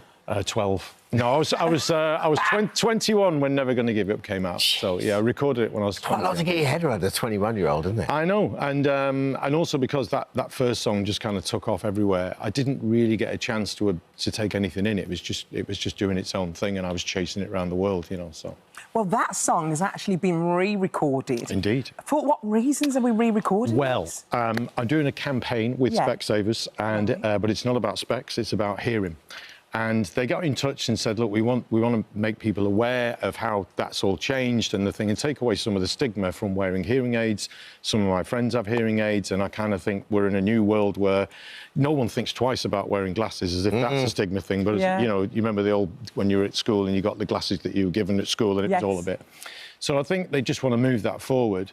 And obviously it really matters to me because I've spent my whole life relying on my ears to actually do all that nonsense. Do you know what I mean? So and true. everyone I work with, you know what I mean? So it's a massive part of my life. So do you struggle with any hearing issues at all? Yeah, because of this, I actually went to have my ears checked. But I have noticed over the last few years, and we all have in-ears when we play live, and I've been turning them down over the past 4 or 5 years because I've noticed that it's been too loud. I've come off stage sometimes, I can feel it ringing. So anyway, so we re-recorded Never Gonna Give You Up with some very strange lyrics. And basically, it's lyrics that people have sent in to them saying, this is what we think it is, which I struggle with because obviously I've been singing that song for 30-odd years, so the lyrics are the lyrics, you know what I mean? But yeah, but it's been a fun adventure, to be honest, and I do now have hearing aids, and I'm just kind of getting on that journey of finding out when is good for me to use them. It's usually in social situations where I'm not hearing a conversation at the other end of the dinner table. Register kind of thing sometimes, isn't it? Yeah. And I'm sure it's been affected partly by my age, I'm 57, but also I think because I have been around a lot of loud music, you know, so. And I guess the in-ears now probably weren't, back in the day, they weren't the same quality, were they? I mean, no, they're pretty amazing. Smaller as well. They're tiny. I mean, they're literally tiny. But also, I think the quality of them is unbelievable. The technology in them is unbelievable. A really good friend of mine who used to be an engineer and producer actually works at a hearing aid company, and he designs the systems for them and everything. So I've been talking to him for some years as well. So yeah, it's kind of it's going to be interesting because the more I've started to use them, you know, going to social things more than anything. I haven't started using them for anything to do with work because obviously I have to put something in my ears to work almost, you know. But they're unbelievable. My father-in-law in Norway, he's just changed away, like he's 91. He answers his phone with them. He's just like, yeah. They're incredible. Yeah, no, it is. It's a totally different world, I think, and I think that's, again, from an awareness point of view, we've done something fun with the never going to give you up thing, but it is a serious thing for a lot of people, you know, and I think there's a stigma to not wanting to go and get checked, and people leave it for years before they actually do. That they can do something about it. I know loads of people who don't want to wear them because of the stigma of it. Let's have a look at the re-recorded version.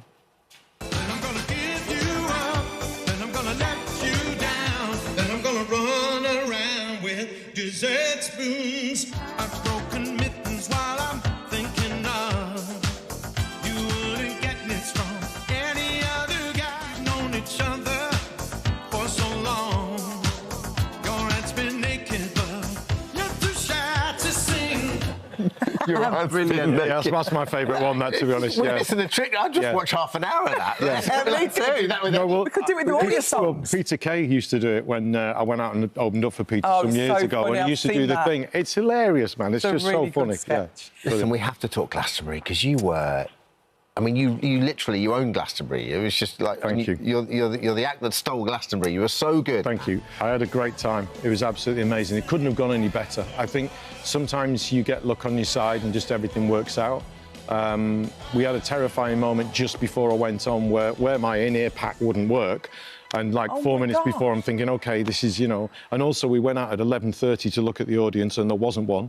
And then at 12 o'clock, there's just a sea of people, you know. People out. So why does no one turn up early? Because they're in the sleeping bag. Because they're still rolling out of bed, roll out of bed, and the first thing they see is the 12 o'clock slot. Yeah. And Rick came... I was lucky enough to be side of stage because I was working that day, Radio 2, and, you know, your pass gets you all around places. I would have been the first one there. I would have been literally waiting there. You would have walked out and remember like that. You were sensational. But it was such a lovely, feel-good moment, though. Like, everything from doing Harry's As It Was to doing was it Back to Black or Highway to Hell? We did Highway to Hell, yeah. Were you playing the drums? Yeah, I did on one tune, yeah. I mean, I was a drummer as a kid, and I kind of think, you know, I'm always still in love with getting on a drum kit. It's still one of the most satisfying things to do in the world, I think. I always love watching artists at Glastonbury look at the crowd, because that crowd is like, you're looking down, and in your head you're probably thinking most of these people are going to be 40s and 50s, and then the first 10 rows are so young, they know all your words. Well, I went to see Texas. Basically, I got schooled by Charlene because she just ran the thing, and it was amazing. And I was watching it going. I was literally taking notes about how to do Glastonbury. Yeah. That's amazing. Because I've never done it before. What makes you more nervous, live performances like that, or writing new music? Well, obviously, there's nerves in the live thing because things can go wrong. Yeah. And, you know, but I also think the thrill of doing live gigs has never left me. And whether it's like getting up in a pub with some friends because it just happens and takes off that way, or whether it's doing Glastonbury in front of 80,000 people, it's a different set of nerves, but it's still nerves. But I still love both sides. Rick, you've got it when it comes to live. Like you're stand-up funny, and you sort of like the craft and the art's there, and yet you don't take yourself seriously. Well, I don't. You're so comfortable. I try to sort of bridge that gap between those videos that we were watching a minute ago and what I'm doing today. So I dragged a hairdryer on stage with me. Funny, I mentioned to the crew, like, literally 10 minutes before we went on, I said, can I have a hairdryer? And they all looking around at the PA and the lights and everything going, is that going to fuse that? No, we'll get him a clean feed. So they got me a hairdryer. So I did my quiff mid-song. It comes back and just does doing this. And I just, because I just think, embrace the kind of moment as it's a fun thing, you know, what a fun thing to get to do Glastonbury at my time. You did Smith covers as well with the Blossoms. Yeah, we did with Blossoms, which is amazing. Yeah, it was absolutely gorgeous. I love doing that. Let's talk about this. Yeah, new record. Indeed, yeah. That photograph is from 1989. Do you know what? I was literally going to go, and who's that? Yeah, well, it's me in 1989, darling. Wow, yeah, I couldn't get in those jeans anymore, amazing. but yeah. Are we there yet? Tell us about this. Well, I was in America for quite a few months last year touring, and we were on a bus, and we kept going to the front of the bus saying, are we there yet? It's like and we did like 56 gigs all over. And then I also started thinking about my age and at what point do you sort of say to yourself, OK, I've done what I wanted to do, because I have done a lot of things that I wanted to do. But I always think there is a horizon. There's always something to look forward to and something new. I mean, look at the Stones, McCartney, all those guys who wrote the first page in the book. Yeah, so I kind of think it is about that. It's about where I am in life and do I feel like I'm there? And I kind of think you're so happy at the moment. I am very happy. No I'm extremely lucky, you know, and that might come across as a bit cheesy, but I am lucky, you know, and I don't ever let myself forget it, you know.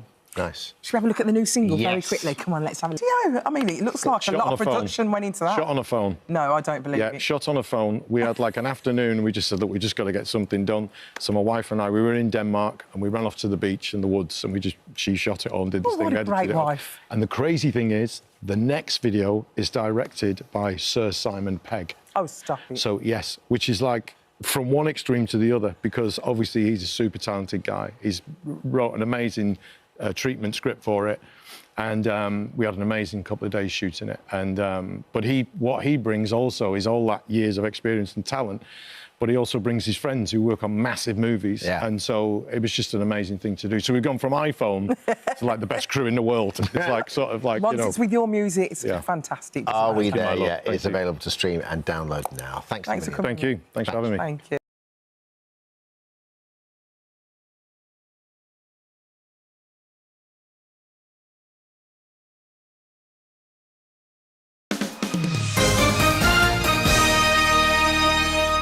Music just keeps on coming as Bananarama have just released a brand new single, Feel the Love, and they're here now to talk all about it. Welcome. It's so lovely to have you. I'm very excited about this new single. I'm not going to lie, Feel the Love. I'm always feeling the love from you two. Well, very positive message in this Is that what you wanted? You wanted something positive, something uplifting? Yeah. Well, we need it in these times, don't we? Yeah, it was about believing in yourself and not letting people get you down, and there's always a light at the end of the tunnel, hopefully. And is it similar sounding to your old music? Well, people say it has a nod to the 80s, but that's quite difficult not to, because it's us two singing. It's your style, isn't it? Yes. I mean, but it's very whatever we dancey. tackle, people always say, oh, God, you sound like Bananarama. It's like, there's a reason for that. Bananarama for me. A little bit too Bananarama. We're happy with that. Do you still get a buzz listening to your stuff on the radio? Like, and when you hear a new song, do you still get that same buzz that you did? Yes, because it's been 40 years, so you think, will people still play it? Will people still want to know? And so when you do hear it on the radio, it's still, I guess you appreciate it even more. New and old, Yeah, but still get the buzz definitely. when you hear an old one and sort of turn it up. Well, listen, I mean, you were there on Radio 2 in the Park this summer, and your crowd was insane. Yeah, I know. Like I said to you, it was kind of, we've played a lot of big shows, big festivals, but actually turning up there and being interviewed by you, when we looked out at the crowd, it was just like, amazing. They were phenomenal. Yeah, and everybody's so involved and having Incredible, such a isn't it? great time. Yeah. All right, well, let's see some of the new stuff. Feel the Love. This is Feel the Love. 4 decades. Honestly, you look amazing. It's mad, isn't it? It does seem ridiculous sometimes. I mean, but, you know... And you remember it like it's yesterday? A lot of it, some of it, not so much. And some of it not.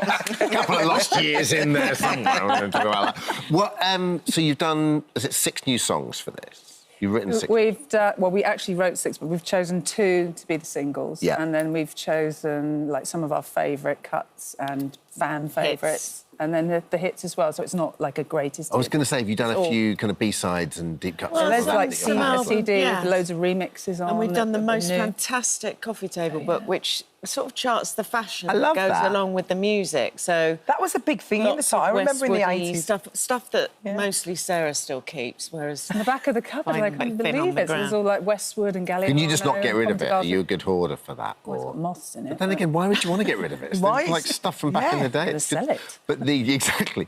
But I love the story of when you were first starting out and you didn't have any money.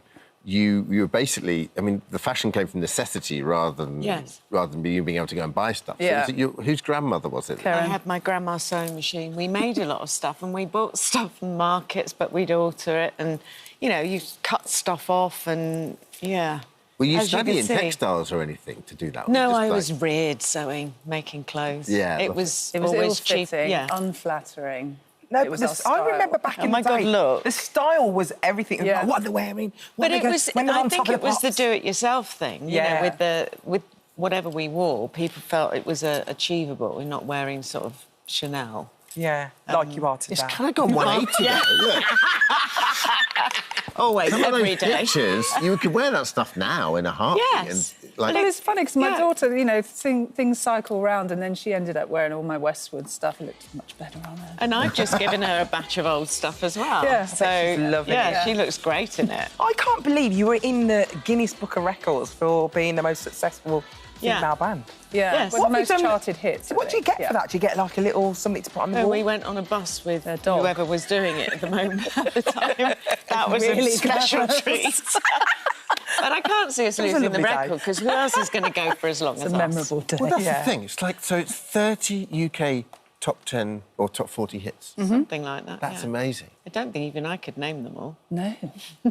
Some people so would say, amazing. Well, "Why now have you you're left that playing out?" live. That was a lovely thing seeing you live this summer. Yeah. In that, like, the body of work you've got enough great singles and great songs for people to come off and go, oh, they didn't play that. You know, and Yeah. that's always I what you know. want, And they isn't get it? really upset when you don't play, doesn't it?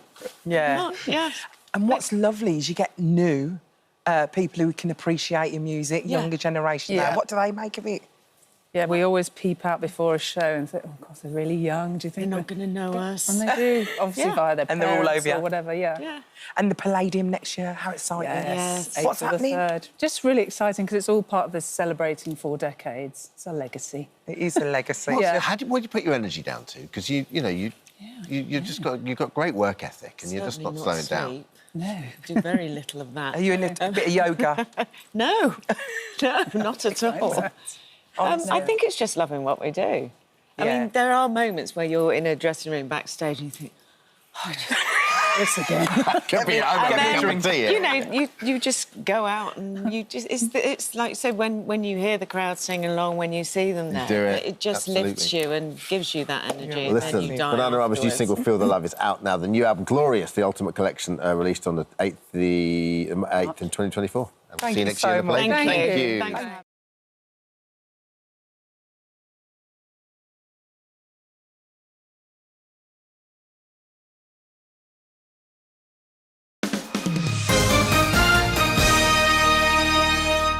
Now, when we first saw her on our screens as a barmaid in Emmerdale, but she's swapping the wool pack for witchcraft today. She certainly is. Samantha Giles is here to reveal how she harnesses magic in her daily life. So good to have you with us. Thank you. Thanks for being such a good sport coming down on the I broomstick. know. I wish I had come on the broomstick because the train was delayed yesterday. So you're part of a religion. Is it called Wicca? Yes. Wicca. So Yes. tell us about it. So it's kind of, I don't like to call it a religion, but I mean, it is a religion, but it's more like just a way of life. Mhm. And all it is just kind of trying to use nature and live by the cycles of, the natural world. So it's like paganism. A bit like, yeah, it's a form of paganism. Right. So there's lots of festivals that you would celebrate that are pretty much the same as the Christian calendar. But, for example, Halloween we call Samhain. And that is... Samhain? Samhain, And that yeah. predates Christianity, doesn't it? Yes, it does. Yeah, yeah. And it's very similar to the Mexican festival, Day of the Dead. So it's honouring the deceased, Yeah. honouring the dead, putting photographs up, laying an extra place at the table when you have dinner on Halloween night, and remembering those people that have passed. Been to Mexico around that time. It's an unbelievable festival, I isn't it? And bet. it's such a celebration of life and death, isn't Yeah. it? It's just like, there's no... It's not maudlin at all. It's No, and it shouldn't be. it's I mean, uplifting. obviously, if somebody's died in terrible circumstances, that's slightly different. Of course, but it's honouring people. But it just is so honouring nice. people, yes. You want their legacy to live on, don't Exactly. you? You really do. Yeah, absolutely. So, did you learn how to palm read with your mum? Was it your mum who introduced all this Well, to my you? mum did used to read palms when we were young, but she never learnt anything. It was just she could look in people's hands and it would just come to her. So weird. I've never been able to do that. But it's something that, because we grew up with all that around us, I suppose, Yeah. very much, you know, we lived in the countryside, we were always going picking fruit and doing things outside. And so I got more interested in Wicca as I got older, and I've always been interested in alternative things. And I think that, you know, you don't have to do the magic to be a Wiccan, but some people that are Wiccan do the magic as well. But I like to use it more as a way of helping other people and enabling people to empower, you know, their lives and to manifest things in their own lives. And you've done exactly that. You've helped our very own Sharon Marshall. Yep. You helped her... Was it a love spell? What did you do? No, it was for the her? Change Your Luck charm, and which has been very successful when people have been using IVF to get pregnant. And she'd had lots of... She won't mind me talking about this because she's talked about it herself. She had several attempts, I think about 6 or 7, and she...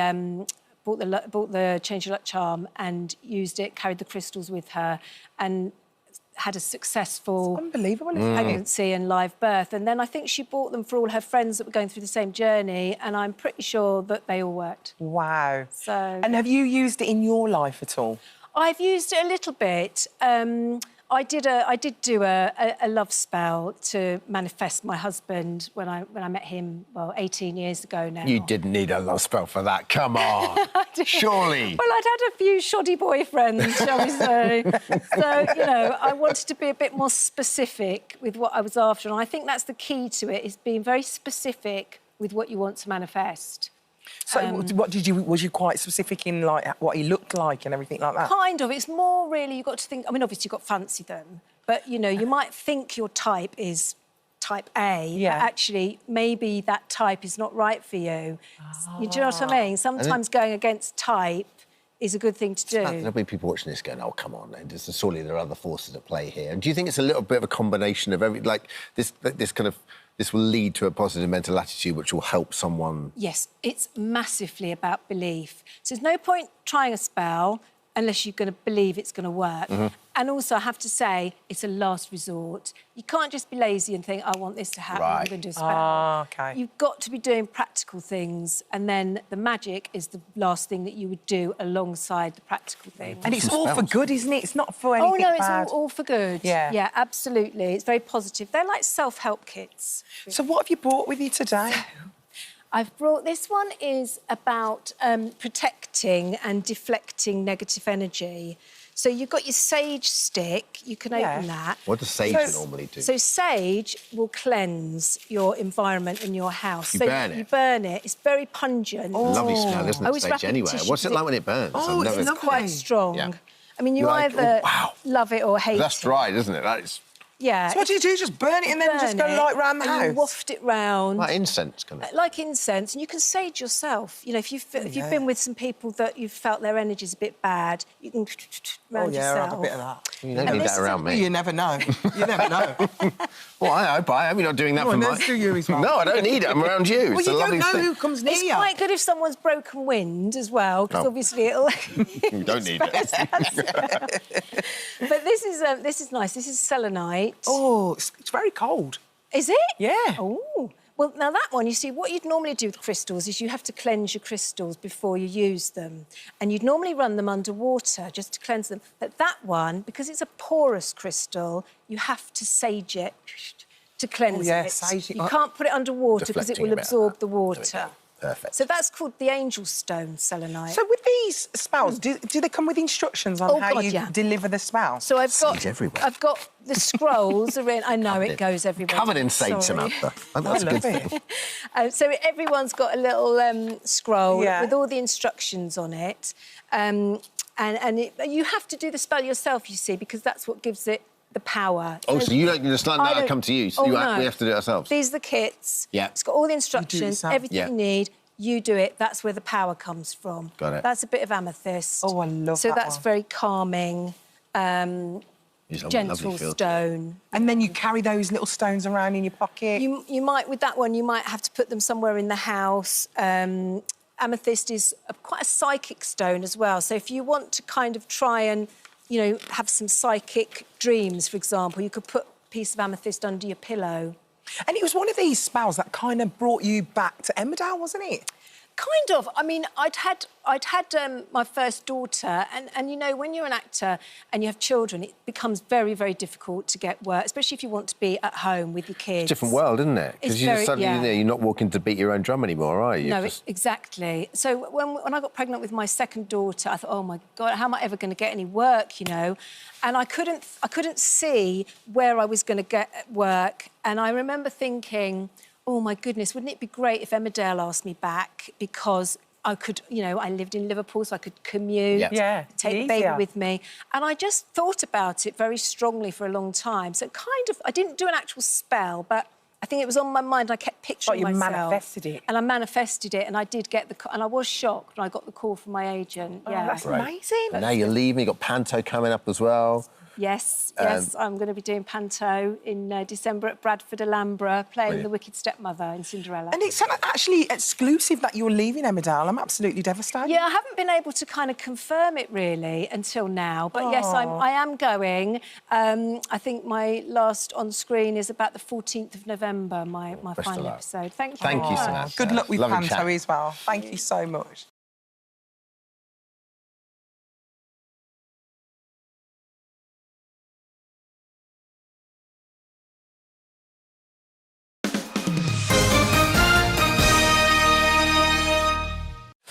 Here to tell us all about the new shows, Judy Kramer, the creator of Mamma Mia on both stage and screen, along with someone that's quite often here.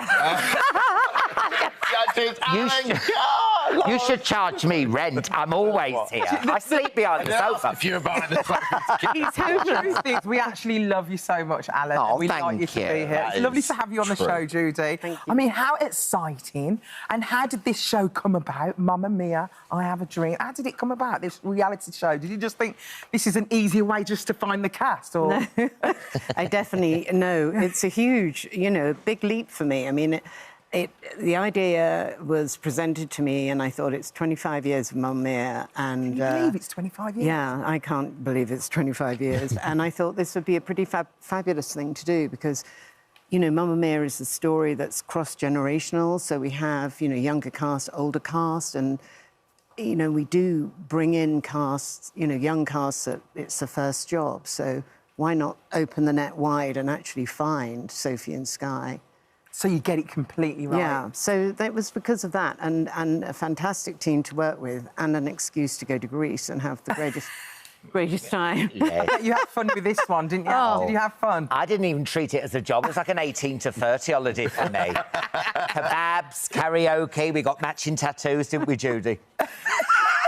Corfu forever. A celebrity holiday camp. It was like, yeah, because you know, you'd look out the window, you'd see, you know, Jessie Ware doing aerobics, you'd see Samantha off, you know, to the buffet. Zoe next door to Zoe, so I saw her knickers. Oh, what a fun summer for you. I know, you could always tell what mood Zoe was in by what knickers were on her clove sauce. If it was a thong or big pants. and we didn't have great weather for the first week and a half. So when you see us on the television, we're actually freezing in summer clothes with hot water bottles, kind of. And you know what these producers are like? They're saying, Alan, pretend it's sunny. And, you know, when the rain is deflected off your glass, I'm like, lovely performance. And you're shaking. We had blow heaters with warm, you know, because we were shooting because, well, you'll see in the show, beautiful performances in the evening with twinkly Greek lights. Oh, wow. I mean, the thing is, this has to be done right, and I know some of the team that worked on it, and they're all so excited when they started on it. I've worked with them before, but that for you, I imagine, this is your baby, so you wanted, you know, you wanted to make sure that it's got to be done perfectly, right? And I think it has been. I mean, it was still editing, but it launches on Sunday, and it's really exciting, and it looks spectacular, and I think it's a real homage to the movies and the show. You get it. If you love Mamma Mia, it's so on brand. You get everything. Just to go back, let's go back 25 years. What were you doing? What was the brainchild? Where did the idea come from? And then how hard was it to convince Abba to come along with this? Well, that was 25 years before that 25 years. It took, well, I just loved ABBA songs. I felt they were storytelling. I knew there was a way of creating a story using those songs, and that was it. And it took a long time to convince them, but they're very happy now. Yeah. And I think thrilled we're doing this, and all for encouraging new talent. I suppose you've kind of come quite close with them in certain ways down the years because you've taken their work and you've made this whole new universe. At the same time, these songs mean so much to different people in different ways. Oh, we're like a kind of marriage, a little dysfunctional at times, but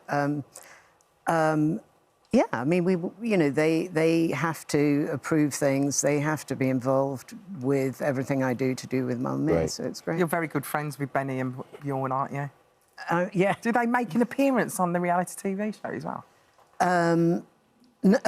Yes. Well, spoiler alert. There may be a little appearance from one of them, but there's definitely a moment with Amanda Seyfried. Oh, amazing! Great. And Dominic Cooper, because obviously they are the original OGs. Yeah. And now no one's more fast and loose with a format than you. Yes. Can you explain the format to this? Like, how does it work? Well, yeah, 14 very talented. There was no ropey ones there. We were said to, where's the ropey ones? Even on X Factor, you get 3 or 4 that you're going, don't bother unpacking, love. But they were all really, really good. And can I just say as well, it's not just ABBA songs. There's Katy Perry, there's Rihanna, and there's interpretive dance in there. There's all kinds of things. Because at the moment, all we're seeing are those promo, and they look amazing. Oh, they look like the proper video. But they're getting judged on that. It was like an ensemble piece. No, we have these set pieces, and then they perform on top of this villa. Yeah. Right on in all the wind is sometimes the wind, and sometimes the rain, sometimes the sun, and then as you're watching the performances, sometimes you see the sunset over the back, and it is just beautiful. Yeah. So stunning. You cried when you got this job, didn't you? I know, I couldn't believe it. I love ABBA and I love Corfu, and then I was like, I can't believe it. It's villa in Italy, and they call I'd had a few rosés, but no, yeah, and then also, I mean, I can't believe I'm going to be in Mamma Mia 3. I'm no. Oh, you've got a part. Has he got a part already? We're discussing the part because I think it's waiter meets, looking. No. You told me one of the dads. You know what? I know. You're giving the whole story away. You're going to be the 4th possible father. But... In my head, though, I imagine I'm just 3 men and a little baby or something. Yeah. I think I know in reality I'm going to be just like a gay waiter who says, hummus, Miss Street.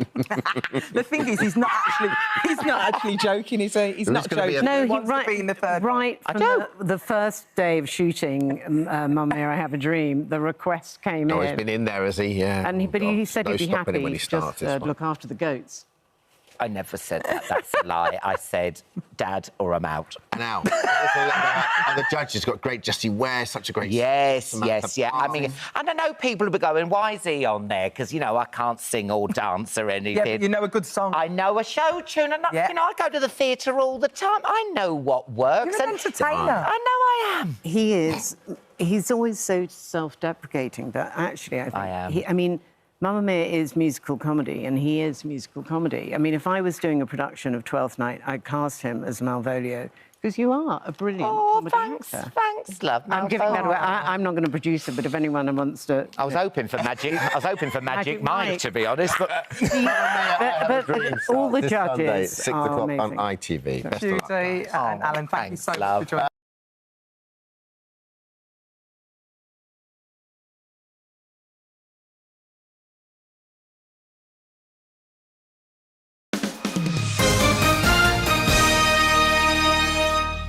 Sir Lenny Henry and Yasmin and Rochelle join us now. Good morning to all of you. Morning. Thank you. That just looks like such a warm, inviting show. I cannot wait to see this. Tell us a little bit why you decided to write it, Lenny, because I know it goes back to your mum and all the stories she used to tell. Yeah, it comes from in here, really. My mum came to Britain in 1957, 10 years after Windrush. She was really vexed when there wasn't a camera crew at the dockyard to meet her. She got 10 years too late, and then she came to Britain, and suddenly she was introduced to this incredible world, and some of it was hostile. People didn't know where she was from. They always kept saying to her, Jamaica, what part of Africa is that then? And she got racial abuse, she got oppression, there was sexism, but she overcame it all. And I wanted to write a story about migrants coming to this country and figuring out how to integrate and become part of the universe, part of the British world, despite signs on the windows saying no blacks, no Irish, no dogs, despite racism, despite all of that. It's about how you come. It's about making allies, making friends, falling in love, falling out of love. And I wanted to do a series about that, about what I grew up seeing around me. And it's inspired by more than just my family, but generally the nexus of it is my family. Had you had the story like in your heart for a long time? Have you been writing this in your head for a long time? Yeah. And why was now the right time, do you think? Now's the right time just because of the Windrush scandal. We did a thing with my production company called Windrush Soon Gone Chronicles, and that was about a generation of families post-Windrush. And then I wrote a play called August in England about the Windrush scandal, and this just seemed like a natural continuation of that. So this is part of a thing. And I'm really proud of it. It's the thing I'm proudest of, and these guys are so brilliant in it. Wow. You wait. Rochelle, Yasmin, we're very excited come on, what a part to get, right? Yeah. Wow, can you imagine? And I suppose you both grew up seeing Lenny Henry, to then actually being a show written by him must have been such an honour. Literally, like, I can't remember a world without Sir Lenny Henry, so it took us a minute to really humanise you. And now I text him and, like, send selfies. Just your mate. What's that? It's, like, casual, like, no. So let's hear if you go. Tell us about your characters, Rochelle, your character. So I play Leah. She's a woman who moved over from Jamaica, a character inspired by Sir Lenny Henry's mum, allegedly. And she flees a very tricky domestic situation in order to create a better life for her 3 children, who she hopes to reunite with. What about you, Yasmin? Yeah. I play Hosanna Drake, the daughter of someone familiar, whom I can't say quite yet. In brief, there will be a cameo. And I play a religious woman, a Christian woman who comes over under the sort of guise of being a mail-order wife, but there's a bit more to do while she's here. Yeah, really excited. Len, did that happen, the mail-order wife thing? Yeah. I have to be careful because my family's very litigious. Hello, Bev. Bev's watching this with a lawyer. I don't mean like your family specifically. No, but a lot of people came to this country to start a new life and never sort of reported back to their family. A lot of guys came. A lot of guys, yes, I'm going to London, and then went to Cardiff. A lot of women came here, fell in love, and then decided they didn't want to go home and didn't want to send for their children. In this particular show, Leah leaves her children behind and is heartbroken by it, and then spends a lot of time thinking, I've got to get my children to this country. Yeah. And it's passionate and heartfelt and very moving when she has to leave. And I wanted to celebrate those people, particularly those women who came to this country and walked cold streets and had to deal with a lot of oppression and idiocy to try and make a new life and make friends, you know. And as I keep saying to people, this isn't just for 5 people in Dudley, 5 Jamaican people in Dudley. Yes, I love this show. This show was made just for me. This is for everybody. I'm sitting here and I'm feeling the familiarities of, you know, my mum came here and she only came because her grandmother told her mother that she needs to come. So her mother didn't want her to come because she had started a new family. Yeah. So it really is familiar. And I suppose, Yasmin and Rochelle, you probably feel the familiarity as well, don't you? Yeah, for absolutely. Sure. My grandmother wrote a memoir, so I have like a first-hand account of their decision to move over here, because my granddad had spent time here during the war, and then when they'd started their family, they were like, oh, should we spend some years abroad after the Second World War and stuff? So, yeah, it's incredibly familiar, and the story of so many of us, I call us like Windrush babies. I'm like a great Windrush baby. Yeah. But that is part of the tapestry of this country, isn't it? And so, like you said, Len, you're not making this for 5 people in Dudley. You're making this as a piece of... It's for all of us. Exactly. This is part of this is our history. Yeah. And I always think that, like, everyone's lives changed after that. Like, you know, the music we were all exposed to, whether you were already here or after you came, you know, the music, the food, the clothes, the fashion, everyone's lives changed. So it's not just that, is it? It's your family. I was going to say, the character I play specifically is from the exact same parish as my pet mum. So my mum is from Clarendon, Hosanna Drake's from Clarendon, the writing's familiar. These are all women that I kind of grew up around or saw or went to church with. So it is just such a dream to kind of be able to replicate. And there are guys in it too, and the guys are objects of desire. They are handsome, they are strong, and they are flawed. They have a lot of flaws because all of us are trying to get through this thing called life. And all of the things we do, whether it's at work or whether it's arguments or trying to raise money, there's a thing called the partner that all of them do to try and get a bit of extra money because they're all struggling. And it's just about the kind of ups and downs of that, of trying to get on in a country that doesn't necessarily want you here. Yeah. But I actually, invited you here. But we're part of the Commonwealth. They all say, well, you invited us here. Why are there signs in the window that say no blacks, no Irish, no dogs? Does that mean if I got a black Irish wolfhound, I'm in trouble? You know, it's like all of these people are struggling to make something for themselves and for their children, and they're against a big brick wall. And this series is about breaking through that with humour and compassion and allies. I don't know if you... Yeah, I think let's pick up on allies, because with my family history, no blacks, no dogs, no Irish. I remember when some of my relatives came over and they said, you find the kindliest... The kindness of strangers is the most important thing. Like, because you find people that, you know, aesthetically look at them and you think, there's no way this guy's going to help me out. It's my auntie and my uncle have told me this story, and yet you find your allies, and you find that you find compassion in the strangest of places. My mum was great. She did all that. She did, you know, there was a woman called Rita who had a shop down the road from us, and so we would have the day-old cakes. Rita lent my family money. My sister Kay is a brilliant saleswoman, and she met people there who helped to elevate her. You know, my sister Sharon is a show business manager, and if we didn't know how to communicate and network and work with people, we wouldn't be getting on in this country. Yeah. And I absolutely relied on mentors in my career, and there were mostly white people who just said, come on, you can do this. Yeah. And you basically do that. You gravitate to the people that want you to succeed, So true. rather than the people that want you to fail. And that's what I think that's what this show's about, really. And it's joyous. It's meant to be joyous. Yeah. And what's joyous is you've got a little part in it, only a cameo, is that right? There are no small parts, darling. Only small actors. I take a small jewel of a part and I make it my own. What I love is off-screen, it's a celebration of diversity, which is you should be so proud of as well. What did that mean to you, Yasmin? I always pinch myself. I only really knew Lenny as an icon. I didn't see the come up. I saw him as being Sir Lenny Henry. And so a celebration of self, being able to see something and actually see yourself in it is brilliant. And not having to sort of imagine or remix words, or it's just all there. Yeah. So just a celebration of self. And that is kind of like what I want people to see when they tune in, seeing themselves in this piece. Oh, yeah. We certainly will. And just about behind the camera, we tried to make it as, because I'm an executive producer as well, we tried to make it as diverse behind the camera as it was on screen. And it was lovely. And even the catering guy, we're having gunga peas and rice today, Lenny.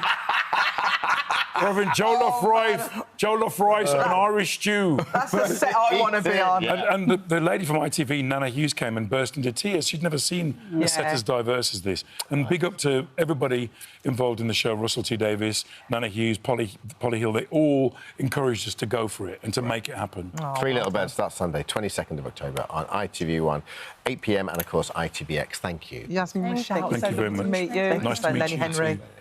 You know. Thank you. Thank you.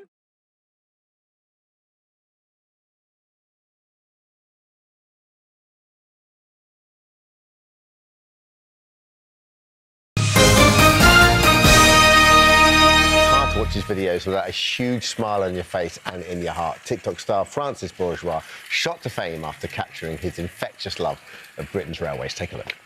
Amazing. As he shares some of his greatest train spotting adventures in a new book, Francis is joining us in the studio. Hi, Francis. We were saying to you just during the break, like, we adore you because when Aidan was a kid, he adores railways. Casper, my son, now is obsessed with trains and the underground. And so you're just like, we love you because you're so pure of heart. And basically, this is just a love letter to trains and the British transport system, really, isn't it? Yeah. And what I show in my videos is just a snippet of what happens in the day. And it was to be able to write sort of what happens from when I wake up, gearing up, ready to see the train, all the way through with the ups and downs to these sort of big moments that I will show in my videos, to like kind of the coming down from it afterwards. Like it's really a reflection of what it's like to be a proper railway enthusiast. Well, Francis, I feel like we didn't do you a bit of a disservice because we had an introduction worthy of you. Can we have it, please? This is a This Morning Railway service calling at all stations. Francis Bourgeois is now arriving. No way! That's the voice of Southern Railway. No way! He's done that especially How good is that? Wow. I feel honoured.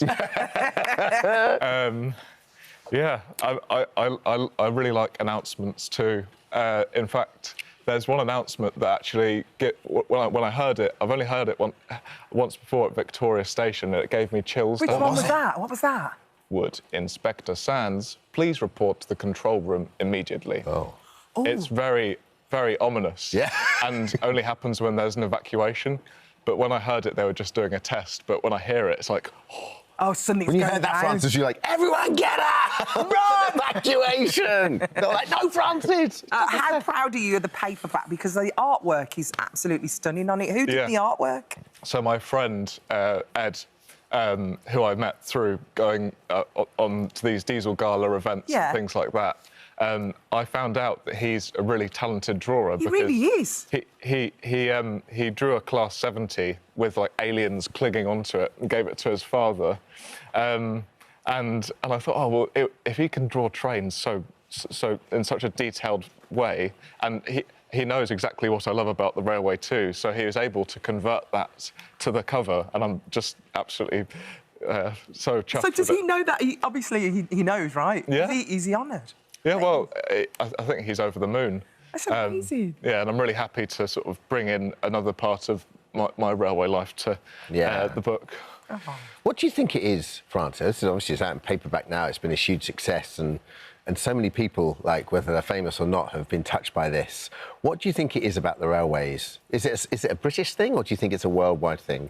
You know, because the more you travel, the more you see other countries love the railways just as much as we do. Yeah, absolutely. It is a worldwide thing. There are railway enthusiasts everywhere around the world, and I'd love to go and meet everyone, but I think specifically in the UK, because we have such rich railway history, you know, all the way back to Stephenson's rocket, I think we have many generations of railway enthusiasts who have seen the different iterations of the railway, and I think that passion's just been passed down and has sort of grown bigger and bigger. And I guess for a relatively small island as well, we have so much rail infrastructure here, don't we? And so it's always so everyone's growing up with it in one way, shape, or form, haven't they? Well, I literally, to calm my son down when he was like 3 years old, we used to go to the train station, sit there, I'd read my book while he was like flagging down the trains. He had a green flag, he'd blow his whistle, and every single train blew its horn for him. I love It was that. lovely.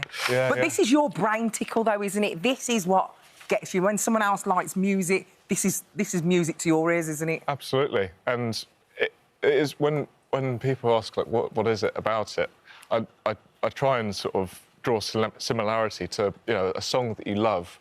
And when you hear it, you know, maybe come on the radio or you hear it after a while, and it gives you those shivers of, like, kind of familiarity, and, like, you have memories associated with it. Yeah. And for me, when I hear a Class 37, I think about all the times where I have been chasing after it, or I've heard it at a heritage railway, and it has made me feel so good. It's funny, if you look up Class 37, like, Class 37 is like the train of our childhood as well. So when I was doing my research on yours, what are the classes I love? And so I went down the sort of, like, What is the your old class that you love? 37 and 43, which is the intercity of 43, isn't it? Yeah, the Class 43. Because you grew up in Willesden in London, which is Willesden Junction, which obviously has so many trains going through. Yeah, is that where your absolutely. love first started? Exactly.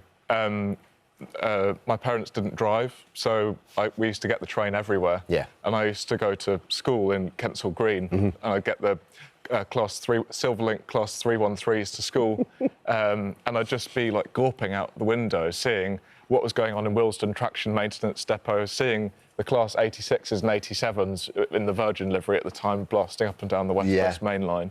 And it was just, for a young brain, just, like, it was just overwhelming. Yeah. And I just held on to that, really. So beautiful. We're going to play a game with you in just a second, but what has been your ultimate train experience since, you know, you've had this level of fame? Something incredible must have happened to you.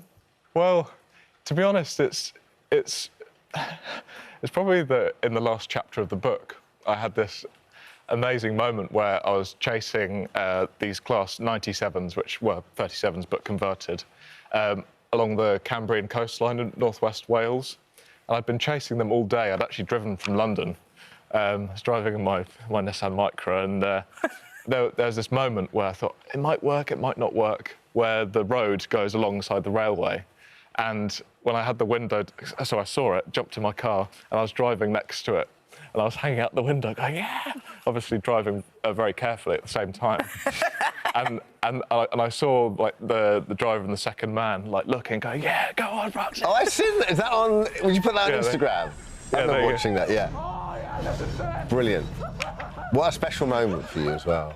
That's lovely. Really nice. Are you ready to play a game? Yeah, absolutely. Because we've got a little game for you, Yeah, haven't it's called we? Name That Choo Choo. Very good. Name the Choo Choo. With Francis. Oh. We've got grabs and lovely. everything. Wonderful. We got it all. So we're going to show you a picture of a train, tell us what it is, then you'll do an impression of the sound of it, and then we'll compare it to the real sound. Sound good? OK. Wonderful. OK, I don't know how Good many luck. we've got. Good What's luck. first up? Here we go. So there's the train. OK, so... Can you tell us what it is and also what it sounds like? Go on, Deborah, what do you think?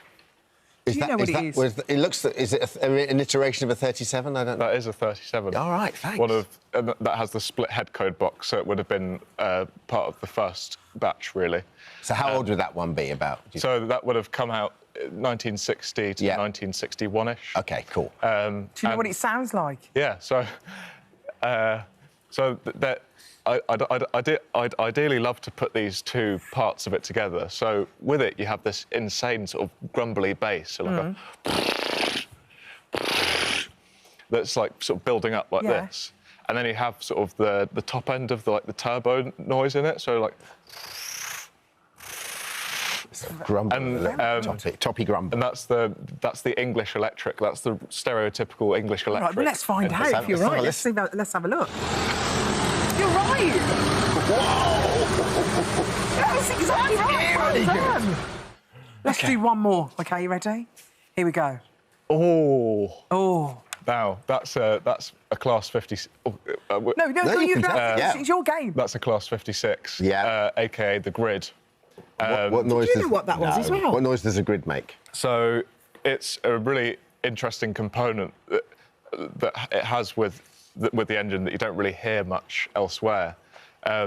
So that has a V16 twin turbocharged, and the turbos are either end, and the turbos are absolutely huge. And when the power loads up, the scream is just I mean, I can't really reach the top notes, but it's like. Right, we get it. It's like that, but at the same time, you have like this really deep thud from the engine that's going. Like it's not really like that. It's like.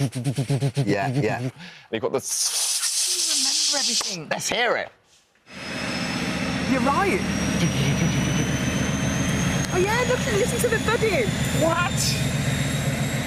I have to say, team, I think that deserves a massive round of applause. So how many trains do you reckon you could do that to? How many trains do you think you know for definite? Hundreds. Like, any diesel, really. You name that train. You're that man's amazing. there. Well, there's Francis, the book. thank you. The Train Spotter's Notebook. Well done. Congratulations. Thanks, Francis. Oh, hello. Oh. Thank you, Francis, for travelling with this morning railway.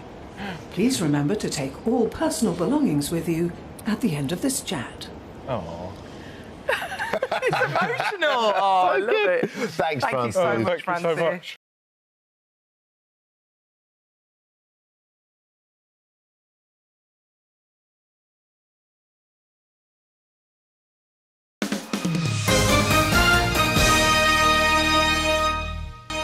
Well, double Why act. you just dropped that? Because she's here, for goodness sake.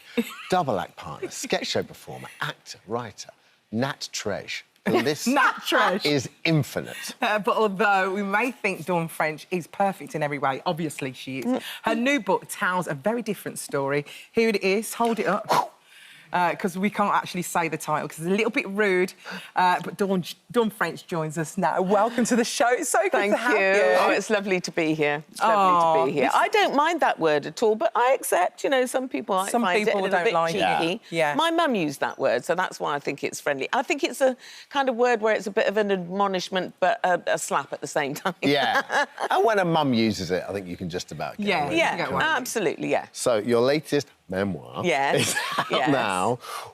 What was the starting point? Well, I wanted to write some stories, and I set out to make myself laugh, to be honest. And I thought the best time that I have laughed, the most joy I've had in my life is when I've made huge mistakes and then tell people about those mistakes. Yeah. Because that's where the fun is, isn't it? And you know when you've They're all the got best a mate anecdotes, who though. says you will never guess what I did this morning. Like, you know, I wrote an email about a person and sent it to the person. Yeah. And I've done that a million times. And it's those kind of stories that just make you feel happy, really, because somebody's trusting you to tell you. You're not judging them for it. You're telling the stories back.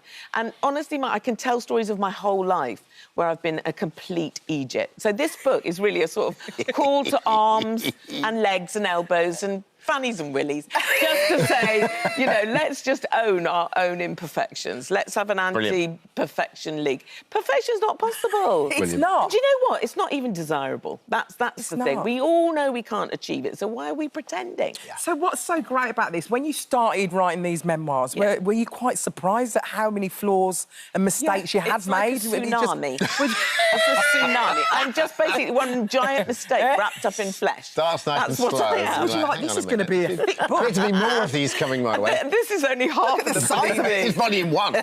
I know, and mainly there are, you know, because I'm also on tour with the show with the same name, and on tour I can tell some of the stories, but in the book I can write more of them. That's the thing, and some more personal anecdotes in there. When you're on tour, do you on tour on your own, or does someone interview you? Or No, it's just me on stage. Brilliant. It's, So- you know, standing up telling stories. So sometimes... The clue's in the title, One Woman Show. I see. That's it, yeah. Please elaborate. And I'm the I woman. didn't quite keep up.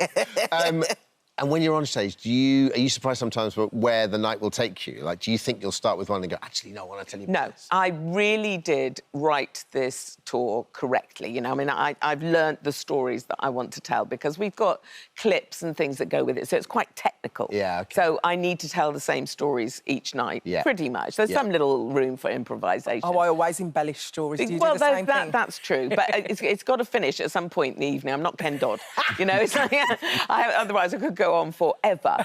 But it's like Michael Grandage has directed this tour, and so, you know, it's got a sort of thread throughout it, and I try to open about times I've behaved badly. I sometimes have behaved badly and been a total one of those. No, not you, I have. Dawn. I've lost my temper and things like that. But I tell people about it because, you know, the thing is, if you make mistakes, that's where you learn the most. The mistakes are like mirrors. They show you who you are. And if what you see is a slightly ugly bit of behaviour, if you don't learn from that, then you are an even bigger Egypt.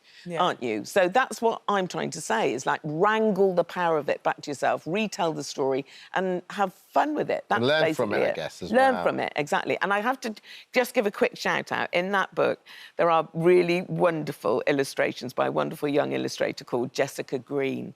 And it's the first time she's done a book like this, and they are really good. That's great. Oh, we'll look out for that. It'd be fun being on tour with it. It is, yeah. I mean, I'm doing a slightly old lady tour, where I only do sort of 4 nights a week. Yeah, but you want a nana tour. That's Yeah, the only you way. do. A nana tour's the only way to go. I agree, isn't it? and it I mean, means I can otherwise get you end up home. going, a bit tired. But I know. you look forward to it. I know, and also I absolutely love this, getting on stage and just telling these stories. I've never felt such a connection with an audience as doing this show, to be honest. I mean, you know, we get up, Jen and I get up and do sketches, and I've done one-woman shows before, but this time I'm just saying, here I am, flaws and all of them, you know. So, and that is a connection. By the end, they are repeating this word back to me. The audience are telling me that that's who they are. Believe me, they are. They're wearing the badge.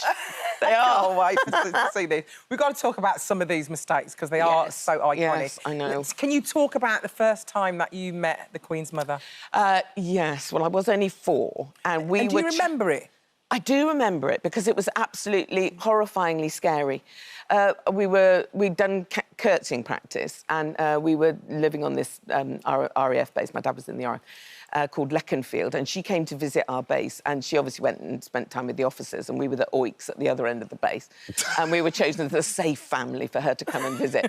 And I was so looking forward to seeing her, but remember, I'm 4. So I'm expecting unicorns, crown. Neither turn up. So a woman in a lilac outfit, very perfectly lovely woman. I'm fuming, and then a really scary thing happens. She smiled, a big, lovely, big smile. Brown teeth. brown teeth. So when you're 4, that is a witch. And I'm thinking, no, she must not come into my house. She must not come in. So I would not speak to her, wouldn't look at her, held onto my dad's leg like some awful terrier for the whole time and would not speak to her. So I started being an Egypt at a very early age. Chapter 1 right there. Chapter 1 right there. My favourite story was about you.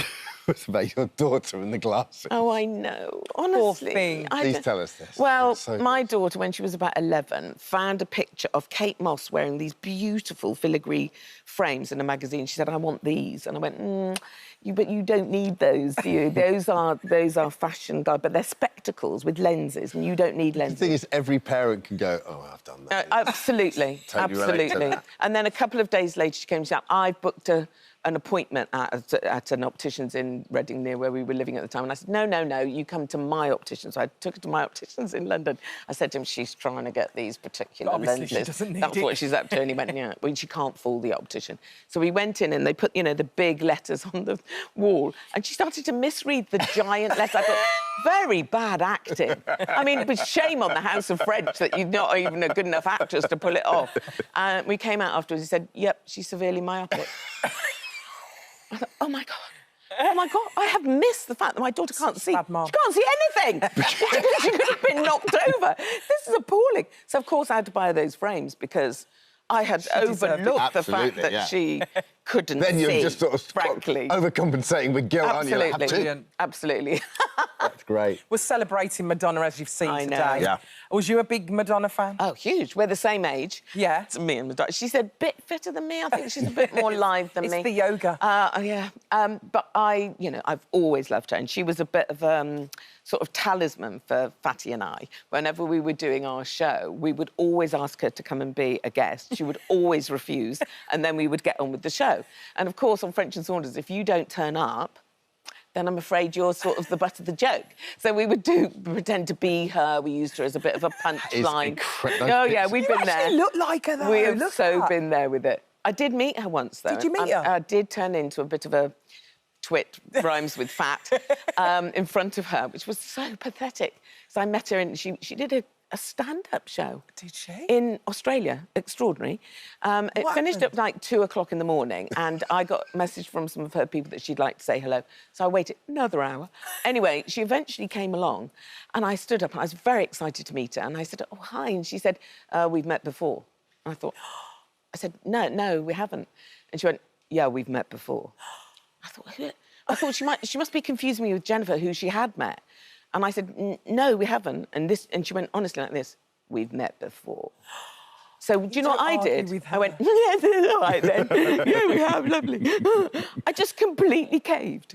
I Even though you knew 3 times. Blubbering wreck of a person. If she said it 3 times, you're like, well, I've got nowhere to go here. I don't know where to go. We're either going to have a Madonna off. A fight. Or, yeah, we'll have a fight. Or you just give in. And I gave in and I came away feeling quite ashamed of myself after that. Been an Egypt again. Yeah. In front of Madonna. Is the podcast coming back with Jen? Yes. It's Jennifer and I do so a podcast called Titting About. It's very good. And where we just get together. It's a way to be able to get a bit of time together, actually, just sitting around and just gossiping. Such a lovely Absolutely friendship, love it. though. Oh, been so- I love the bones of her. Absolutely love her. Thank you. And she's as much as one of those as all the rest. We all are, don't worry. Absolutely. It's out now. Can I tell you one thing? I read the other day that gemstones are at their brightest when they have the most impurities in them, that when they have structural defects. And that's what I'm thinking is humans exactly the same. Thank you, Dawn. Thank you, Dawn. Lovely way to finish. Dawn's book, The Files, available now. Dawn is currently on tour with a one-woman show.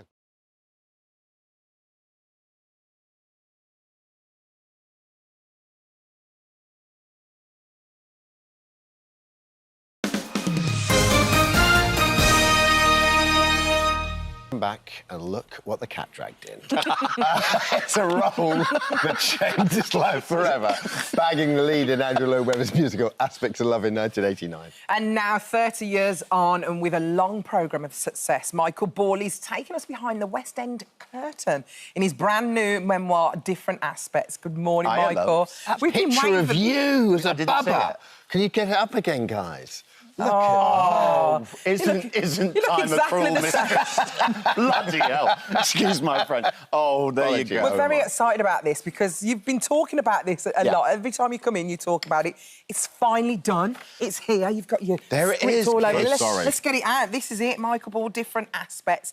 And you've chosen to kind of focus on the performance side. Well, haven't you? I've been asked to do a memoir a lot, and I've always resisted it.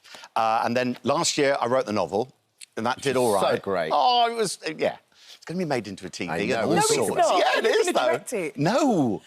And write the theme tunes, things like that. So I got the bug for writing. So I thought, OK, I found myself in this kind of unique situation. Yeah. 34 years after being in the original aspects, which completely changed my life in so many ways. I'm now doing this new production. So I thought, well, this is two great milestones in my life. Yeah. So let's look at me then and who I was and how that production came together and all the people I met and the journey to get there. And then let's look at this production and how it's changed, how you put on a musical. I wanted people who were interested. I've just realised that. I'm so sorry, Michael. What? I've just realised I've still got Madonna's. I'm so sorry. I didn't realise. I'm Please. so sorry, James. Honestly, love, I'm so literally was sorry. sitting here and I was like, You looking did I was that listening on to Michael purpose. and then I realised I'd still got the bracelet. If anyone was going to give it to you, it would be you. Oh, thank you, James. Bye-bye. See ya. Nice. Back to you, Michael. Yeah. I'm so sorry. That's all right. Leave it in my dressing room, love. Fine. We've got to talk about the brilliant mind that is Andrew Lloyd Webber. Yeah. When you first met him, Yeah. what was that experience like? It was to audition for Phantom of the Opera. They were doing the cast change, and Cameron McIntosh, who produced it, phoned me up and said, right, come in, we're doing the cast change, the part of Raoul I think you'd be great for, come and meet Andrew. And now I've idolised Andrew all my life. Yeah. Biggest, most important show is Jesus Christ Superstar when I was a kid, watching that. It's one of the reasons I want to do it. So I'm going to go and meet the great man. We went to the Her Majesty's Theatre, Phantom's on, went up into the top of the building, this amazing rehearsal room, and it's just him and the piano and Mike Reed, who's the musical director, and we met and we chatted, and I'm trying to be cool. Yeah. And he said, right, well, let's have a sing. Do you know All I Ask of You? And I said, well, I've heard Cliff and Sarah Brightman's version. So I'll give it. I don't read music, so we'll give it a go. So I started singing. As I don't read, I don't know what the notes, so I'm not doing the harmonies. So can he tell that you can't read? Well, I'm singing. You know, Yeah. he's get to the end, and instead of doing the sort of lower harmony, I went for the full-on soprano, big old note. And he went, oh, we might put that in. And yeah, so that was kind of... That's amazing. So that's where the relationship started with him, and he was writing aspects at that time. So that's how I got involved in the original it's funny. shop work. You just say Cameron McIntosh's name. I mean, him and like meeting him himself, like when you're first starting out, must have been a huge thing. I mean, we owe that guy an unbelievable debt, don't we? Yeah, yeah, a huge debt. I've just been to see Old Friends, the new Sondheim compilation show. Amazing. Is it good? It's amazing. It's showbiz as it should be. Yeah. So, Michael, is this about the two versions of us, or is this everything that's happened to you in between? It's not everything that's happened. It's memoir. It's a memoir. So it's the people I've met, the funny stories, and also I think it'd be really interesting for people who don't know how the business works. People who are thinking, maybe young people thinking of a career going into what it is actually like, what it's required of you to be a professional. I always like to ask this of people when they write a biography and they've had a brilliant long career. How easy was it to write? How easy was it to remember? Did you take yourself away? Did they flow quite freely when you started? I got someone to kind of interview me. Yeah. So it would, and then what I did is I went and interviewed Andrew and Trevor Nunn and Don Black and Charlie Hart, who wrote the show. All of us who were there originally, all the creative team originally. Yeah. And by doing that and just talking to them and recording it, it would bring stories and incidents back. Because the memories of memories are really interesting, aren't they? Suddenly you go down and stuff that I'd completely forgotten was clear in their mind, and I was reminding them of things. Tell us about the story when you went on a private jet, on Michael Jackson's private jet with Andrew Lloyd Webber. What happened? How did that even come about? This was we were going to do the musical. Yeah. And Andrew said, I think we need to record Love Changes Everything and turn it into a single. We'd done it in concert, me and Sarah Brightman, and no one had heard it other than the concert people. I think it should be a single. So can you be at, I can't even remember where it was, we're going to get the helicopter, his helicopter, to take us to the private yes, I can be airport, there. to fly us to Austria, Yeah. to put down the orchestral track with the Austrian Philharmonic Orchestra. Yeah. I think I could probably manage that, Andrew. Yeah, go on, love. Let me just check the diary, Andrew. It was. Talk about another world. So you actually was on a private jet? I was on the private jet with Andrew, and he said, and no, it was his jet that he leased to Michael Jackson. Oh, it wasn't stop Michael it. Jackson's jet. Michael Jackson borrowed it off him. That's incredible. It's another world. What a life. Well, you know, I mean, that's your lifestyle now. Yes, Dermot. I get helicoptered When into you come Hammond to Towers in Birmingham. Michael, yeah. One thing I didn't know, and you know, I know you very well and have interviewed you many times and chatted many times. I had no idea that when you first started, you wrestled with self-doubt, even with that voice. Oh my God! Yeah, I've talked about this a lot, and it's amazing how many people in this business do it who suffer from suddenly get imposter syndrome, suddenly feel panic attacks. Yeah. I mean, they're awful. They're really, really awful. And it took me out of Les Mis. I had to walk away from So where were you in your career when you started having these? Because it wasn't at the very, very start. At the very was it? beginning. Oh, was it the beginning? Yeah, Les Mis. But, so you were performing, and then I had to, and I was doing Les Mis. I got ill. That spiral happened of me going into a dark depression and the panic attacks to the extent where I would get on a tube to go to work and start having them there just at the idea of it, and I'd come back. Seriously? Yeah. And what weren't you enjoying? Like, were you enjoying the performance at the time? No, I wasn't enjoying anything. So that wasn't. So it wasn't like a release. You weren't going out there going. Okay, the so worst. What got you out of it? It was leaving the show, doing 9 months of not talking to anyone, becoming agoraphobic, finally thinking. It was 2 phone calls. Cameron saying, "You need to or get off the pot." Yeah. Because so come and audition for Phantom, and I got asked to do a live TV show for Miss England, and I thought if I can get through this song live on television, and nobody knows, that it'll never get worse than this. So I kind of taught myself. So you didn't even have no therapy. Nothing at all. Got out there and just got on with it. And so but it's interesting. The kind of thing has reversed. I talk about this in the book, the sort of the self-discipline that you need in order to get onto the stage, and that you need in order to handle these doubts, because everyone gets them. Yeah. And it's finding those tricks. And it's about cracking on, and that's kind of what I did. I cracked on, and I thought, you know, I don't want my life going down this path. I'm gonna deal with this, and it's making your brain acknowledge when something is happening. And a panic attack, for example, I still feel things bubbling up, but and what that is, that's a physical release of all the adrenaline. So it's like a wave. And I've taught myself to ride the wave as opposed to drown. So I use that energy. Great advice. Isn't it? And focus it. So, honestly, Mike, I speak to you for like all day. You're so empowering. runs I know. Oh, me too. And just lastly, before we talk about where are you with the novel and the TV adaptations? That will be it's going to be busy. I'm going out on the road in March, and the second novel is due to be released next October. Come back to us and but the film rights have been bought, and it's going to be made into a series. We love when you come in. Do the job, Al. Come on. Yeah, here it is. Michael Ball's memoir, different aspects. It's out now. So much better than Dawn French's. Also, you just. Well, it's up to you to decide. Bye, You've just been Hammonded, though, and that just. If anything says Sunday Times bestseller, Number one. it's that. Number one. Oh, bless you, love. Until Dawn comes on. Showbiz Joint pickle. number one. Showbiz Thanks, pickle. Michael. Thank you, my lovely.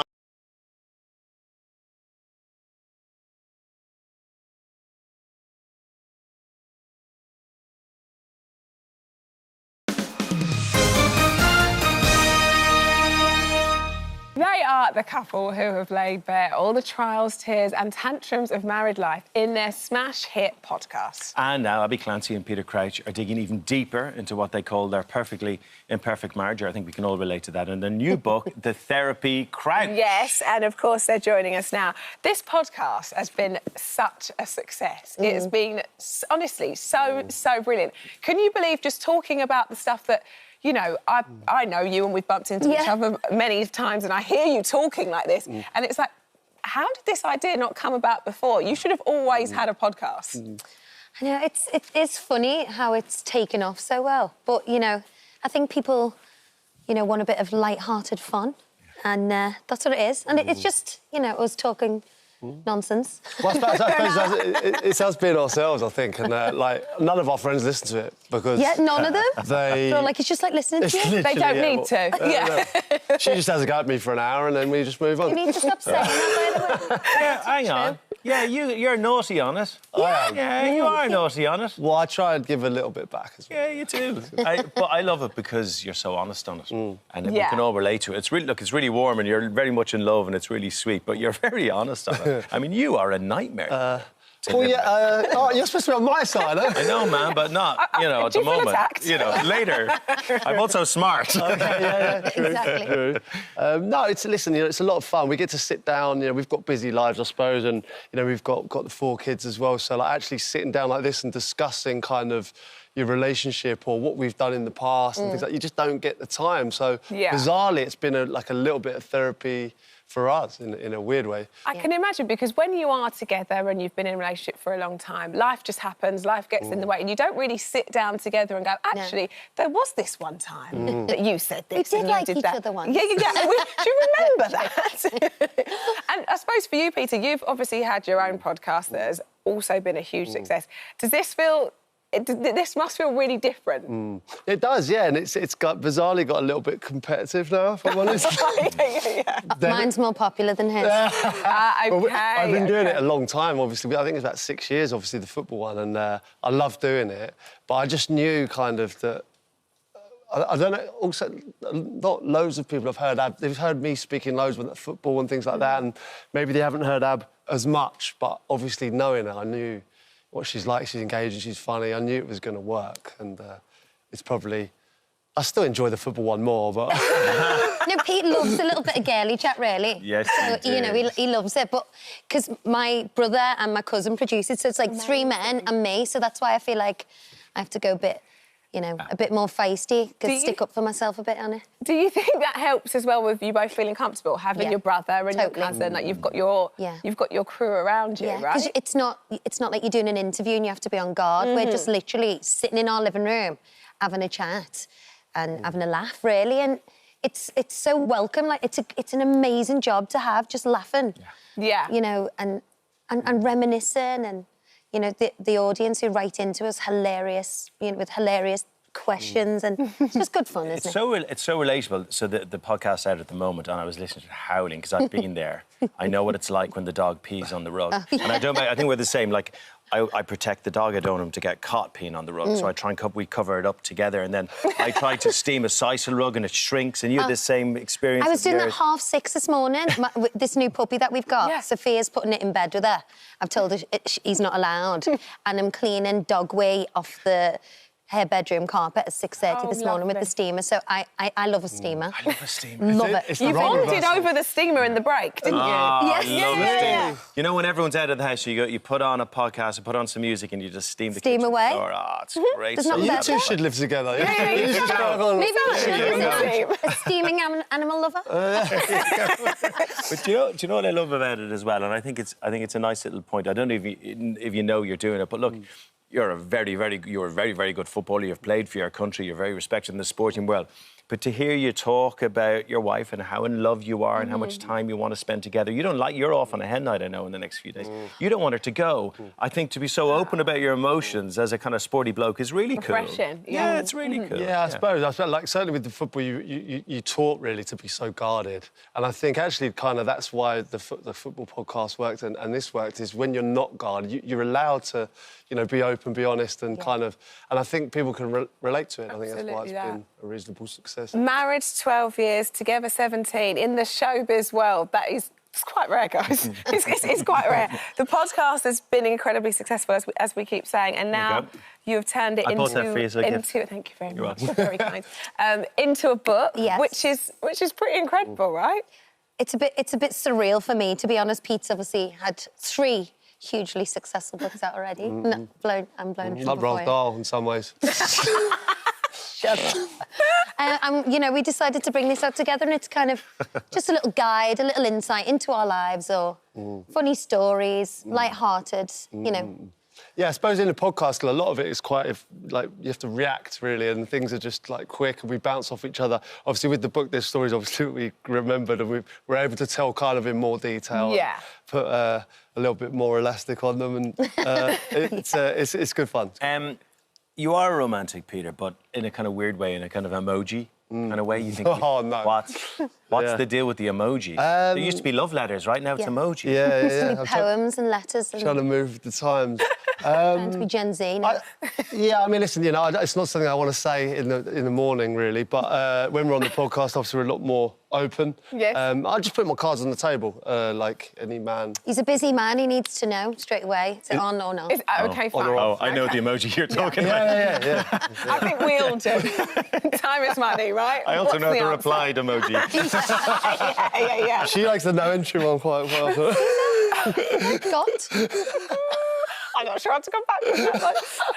Peter, let's move on emoji. let's move on to your gift buying. Yeah. Because you kind of got the same sort of gift on repeat, haven't you? Yeah, I've bought 3 Burberry Macs, 3 years on the trot. That's only because I kind of forgot that I bought the first one and the second. And then He kind of goes to shop on Christmas Eve, and he'll, you know, go into a nice shop and go, oh, that's nice, and forget that he's bought me the same thing for the past 5 years. That's called a panic. He just really likes it. It's called a panic buy. Just really likes it. I do like them. They look lovely, but I forgot I bought them the year before, unfortunately. Well, I wrote you a list this year. There you have. There you go. Yeah, Won't get it wrong. There's no forgetting. And Abby, tonight's a big night for you because your show starts I tonight on ITVB. I know, it's a busy week. It's a bit mad, this new show going around female celebrity homes, and it's been incredible. How fun. I know. And I know how much you love your interior and everything in between. So I imagine just snooping around fantastic homes is like incredible. a dream. Yeah, I've met some incredible people, amazing houses, and I've got some great ideas for my own house now. So a little bit of renovation work going on, which I'm not too happy about. But no, I'm nervous. Oh, but no, I'm it'll be excited. incredible. It'll, Great. Yeah, so 9 o'clock tonight. It's got all the perfect ingredients. We love it. It's great. Yeah, brilliant.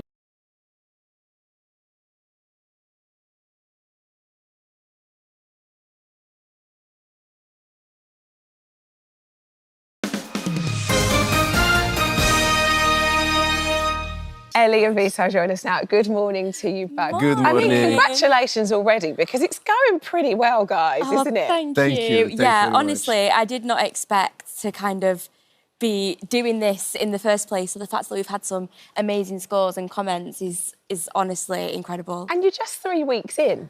Like, normally you sort of see a little journey, but instantly, in our house, we were like, she's good. She's got that thing. And that performance last weekend was just magic. Did you enjoy it?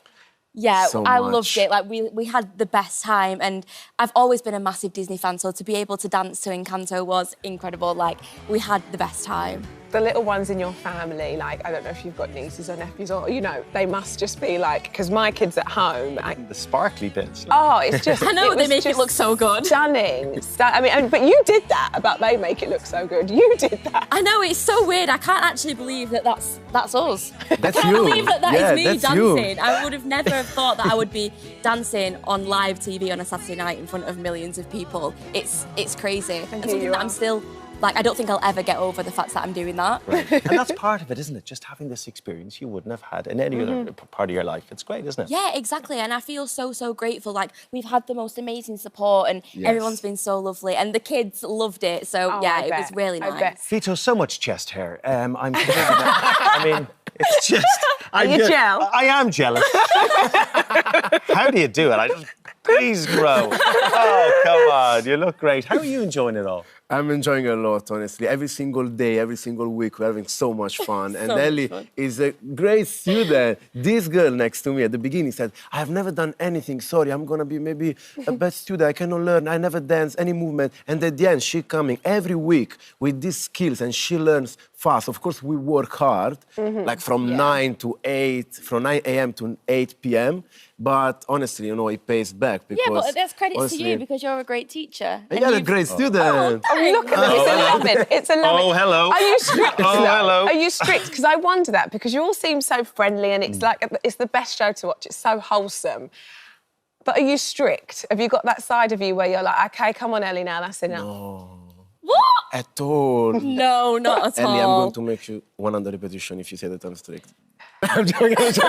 No, we honestly laugh so much. Like, we have the best time. But when it comes to it, like, he does push me hard. And as well, I think because you believe in me, like, I don't really have much belief in myself. So the fact that he believes in me is like, I know that you can do it, so I'm going to push you. Yeah, because sometimes she says, I cannot do this. And when she's saying to me, I cannot do this, she's actually doing the movement. I say, like, you're whilst doing it. Yeah. So I say, like, just believe more in yourself because you can do things. Yeah. And honestly, I'm having really the great time with you. I guess it's hard, though, when you're on Corrie from the age of 9, there for 12 years, you grew up on those cobbles. So to go and do something completely different like this, it's going to test your confidence, isn't it? Yeah, definitely. And as well, like, being on Corrie, you're so used to ignoring the cameras and like pretending that they're not there, whereas like now it's live and you have to perform for the cameras basically. So yeah, it's completely different, but I'm really being pushed out my comfort zone, which I think is amazing, and I'm honestly just really enjoying it. We're having the best time. What's a training day like?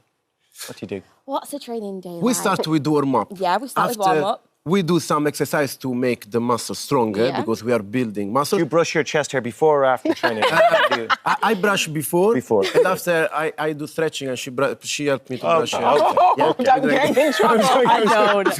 And after we do choreography, we do stretching at the end, we do breathing, and every evening before to go to bed, I send you some yoga or meditation. Breathe. So we're going mindful with it. Yeah. When you do your performance on a Saturday, how quickly after do you then know your next song and how your next routine and how that's going to look? Is it instant? No, it's always changed every single because week. obviously you don't know what's going to happen, you know, like with the results show on Sunday as well. So, yeah, it's kind of just, you have to take it day by day. Yeah. And then what, Monday, you just come up with something fresh and that's it, on to the next one? Yeah, I mean... That's his job. It's a lot, isn't it? It is a lot. Because you're looking at dances that look like they take months. Yeah.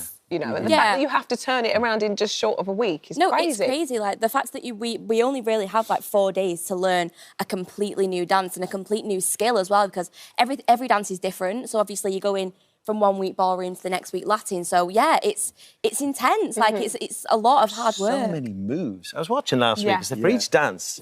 I mean, I don't know how many would be in each dance. I mean, it looks like there's like hundreds of them. Many. Yeah, many a lot. Steps, action, arms, so much to remember. Yeah. And how is it between the team? Because every year I know that everybody gets on really well and you're really excited. Sometimes too well. Sometimes too well. And obviously you're just 3 weeks in, so it's in that phase where everyone's quite friendly. There's still a lot of people in the competition, but we've interviewed people before, and as that whittles down, you kind of want to win, right? You get to that bit where you're like, it's fun and we're having a great time, but actually, I'm here to do this. Yeah, of course. I mean, we're all really getting along so well, and everyone is lovely. Like, not even just like this year's cast, like all the pros, all the team at Strictly, they are amazing and amazing at what they do. But yeah, like, I think sometimes I forget that it's a competition. Yes. Like, Anvita always says to me, it's a competition, but it's a competition with yourself. Like, just make sure that you're just remembering that, because then you're just always pushing yourself to be better, kind of focusing on what you're doing and not what everybody else is doing. But, like, the standard this year is, like, so high. Everyone has really been pulling it out the bag. But who's the biggest competition? Who do you fear the most? Honestly, everyone is so good. They're not all. Honestly, because I know what you're doing here. There must be one or two. Like, oh. No, it's true. And also, you know, my colleague, they all make this kind of very interesting and different choreography, which is, you know, every couple is so different. Yeah, I think that's the main so thing good as well, in what they everyone's do. so different. That, we if you are up with us during the Saturday night, we all compliment each other, like, oh, you're good. Oh, no, you are good. Oh, no, you're better. Yeah. So it's honestly the best atmosphere. We're like a family there. It does. It It does seem that way. Now, Viz, you've got a good track record because you made it to the final with Fleur last year, didn't you? Yes. Is the pressure on? Honestly, I wish I could give, in this case, to Ellie, like the best journey. So I hope to arrive till the end because we are having a proper journey experience together. It will be like a roller coaster, up and down, of course, but I want her to experience this 100%, you know, also to understand and to discover herself because she said to me, like, people know me always for what I've done in the past as an actress. Yeah, and people don't really know me, like, my personality. Well, your personality, of course. So that's been really nice to kind of be myself for and a while. And not Faye. Yeah, not Faye, yeah, which I've grown up doing. So, yeah, it's really nice. And hopefully we can just continue our journey and just carry on having And the real you is fab, I have to say. You're just full of joy. It's fantastic. Yeah, we like the real you. Everybody at home wants to know the dance this weekend. So do I. And me. Yes, please. So, this weekend we're doing the Samba.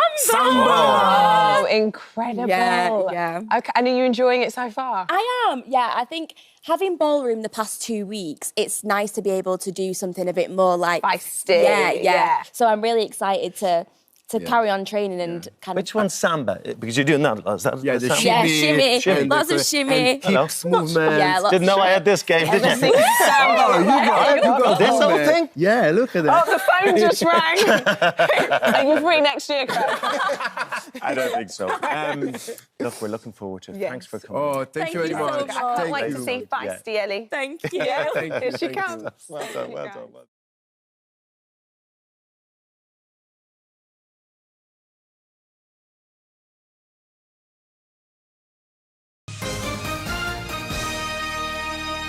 Wow, now that was a little look at Don't Look Down, which starts tonight on Channel 4 in aid of Stand Up to Cancer. And here with us, we've got two legends, Paddy McGuinness and Beverly Callard. Thank you so much. 1.5. I'm not having it. 1.5. I'm not having it. You're a full legend as well, all right? Yes, indeed. It has been dubbed the scariest TV show ever made. According to my notes here from our brilliant producer. That and El Dorado. It's been dubbed the scariest challenge. It is pretty sketchy. The idea of the show, we all go out to Austria to sort of face your fears. And it's like anything with phobias, if you do it so many times, apparently you're supposed to be over it. But this show has had the adverse effects on me. Made us worse. I'm now I wasn't terrified. scared of heights, but I am now. Really? So when the show comes your way, you're like, we're going to do this thing, but you're kind of thinking it's TV. It won't be as bad as they're going to... But it seems like it really was as bad as Well, we as were they asked said. to do it for Stand Up to Cancer, and so you do think we can't say no to this. Yeah. And they said we'd be high wire walking, and so...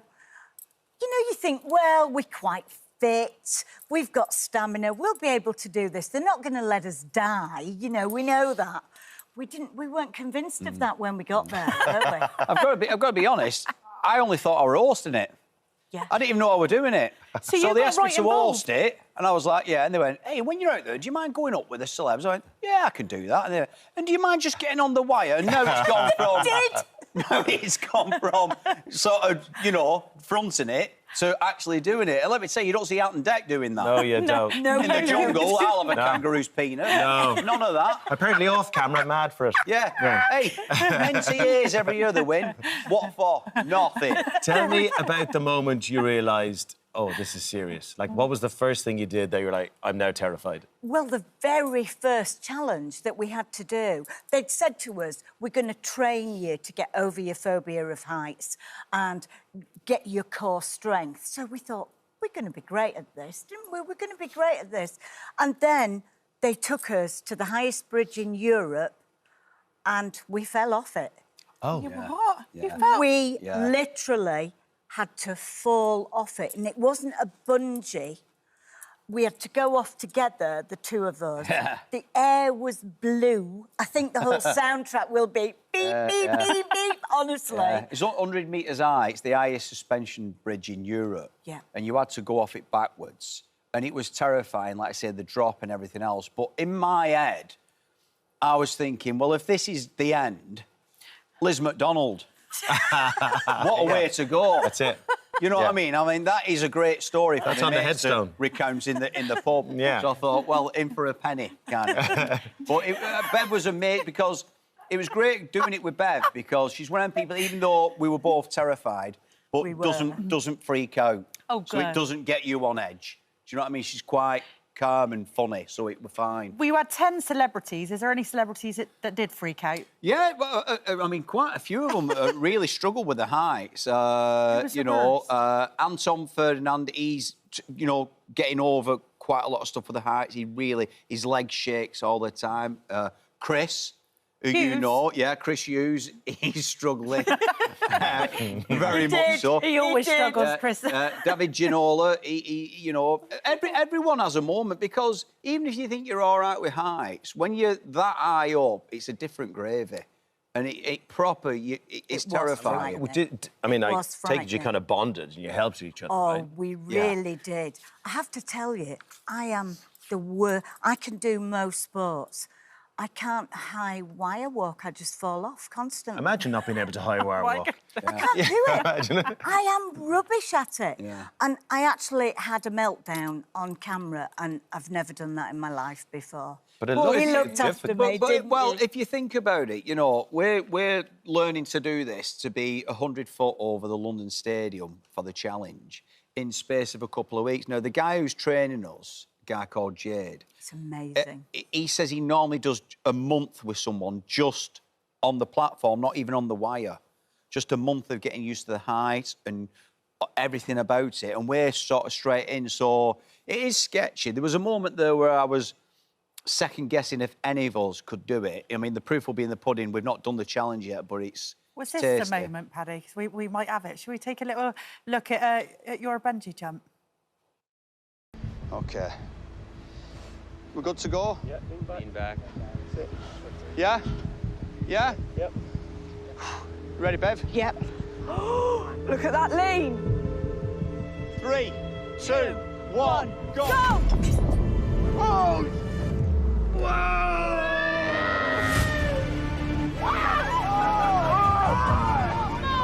goodness! Oh, my... Oh, my God! Oh, my God! Oh! Oh! Liz McDonald! Are you watching, Jim?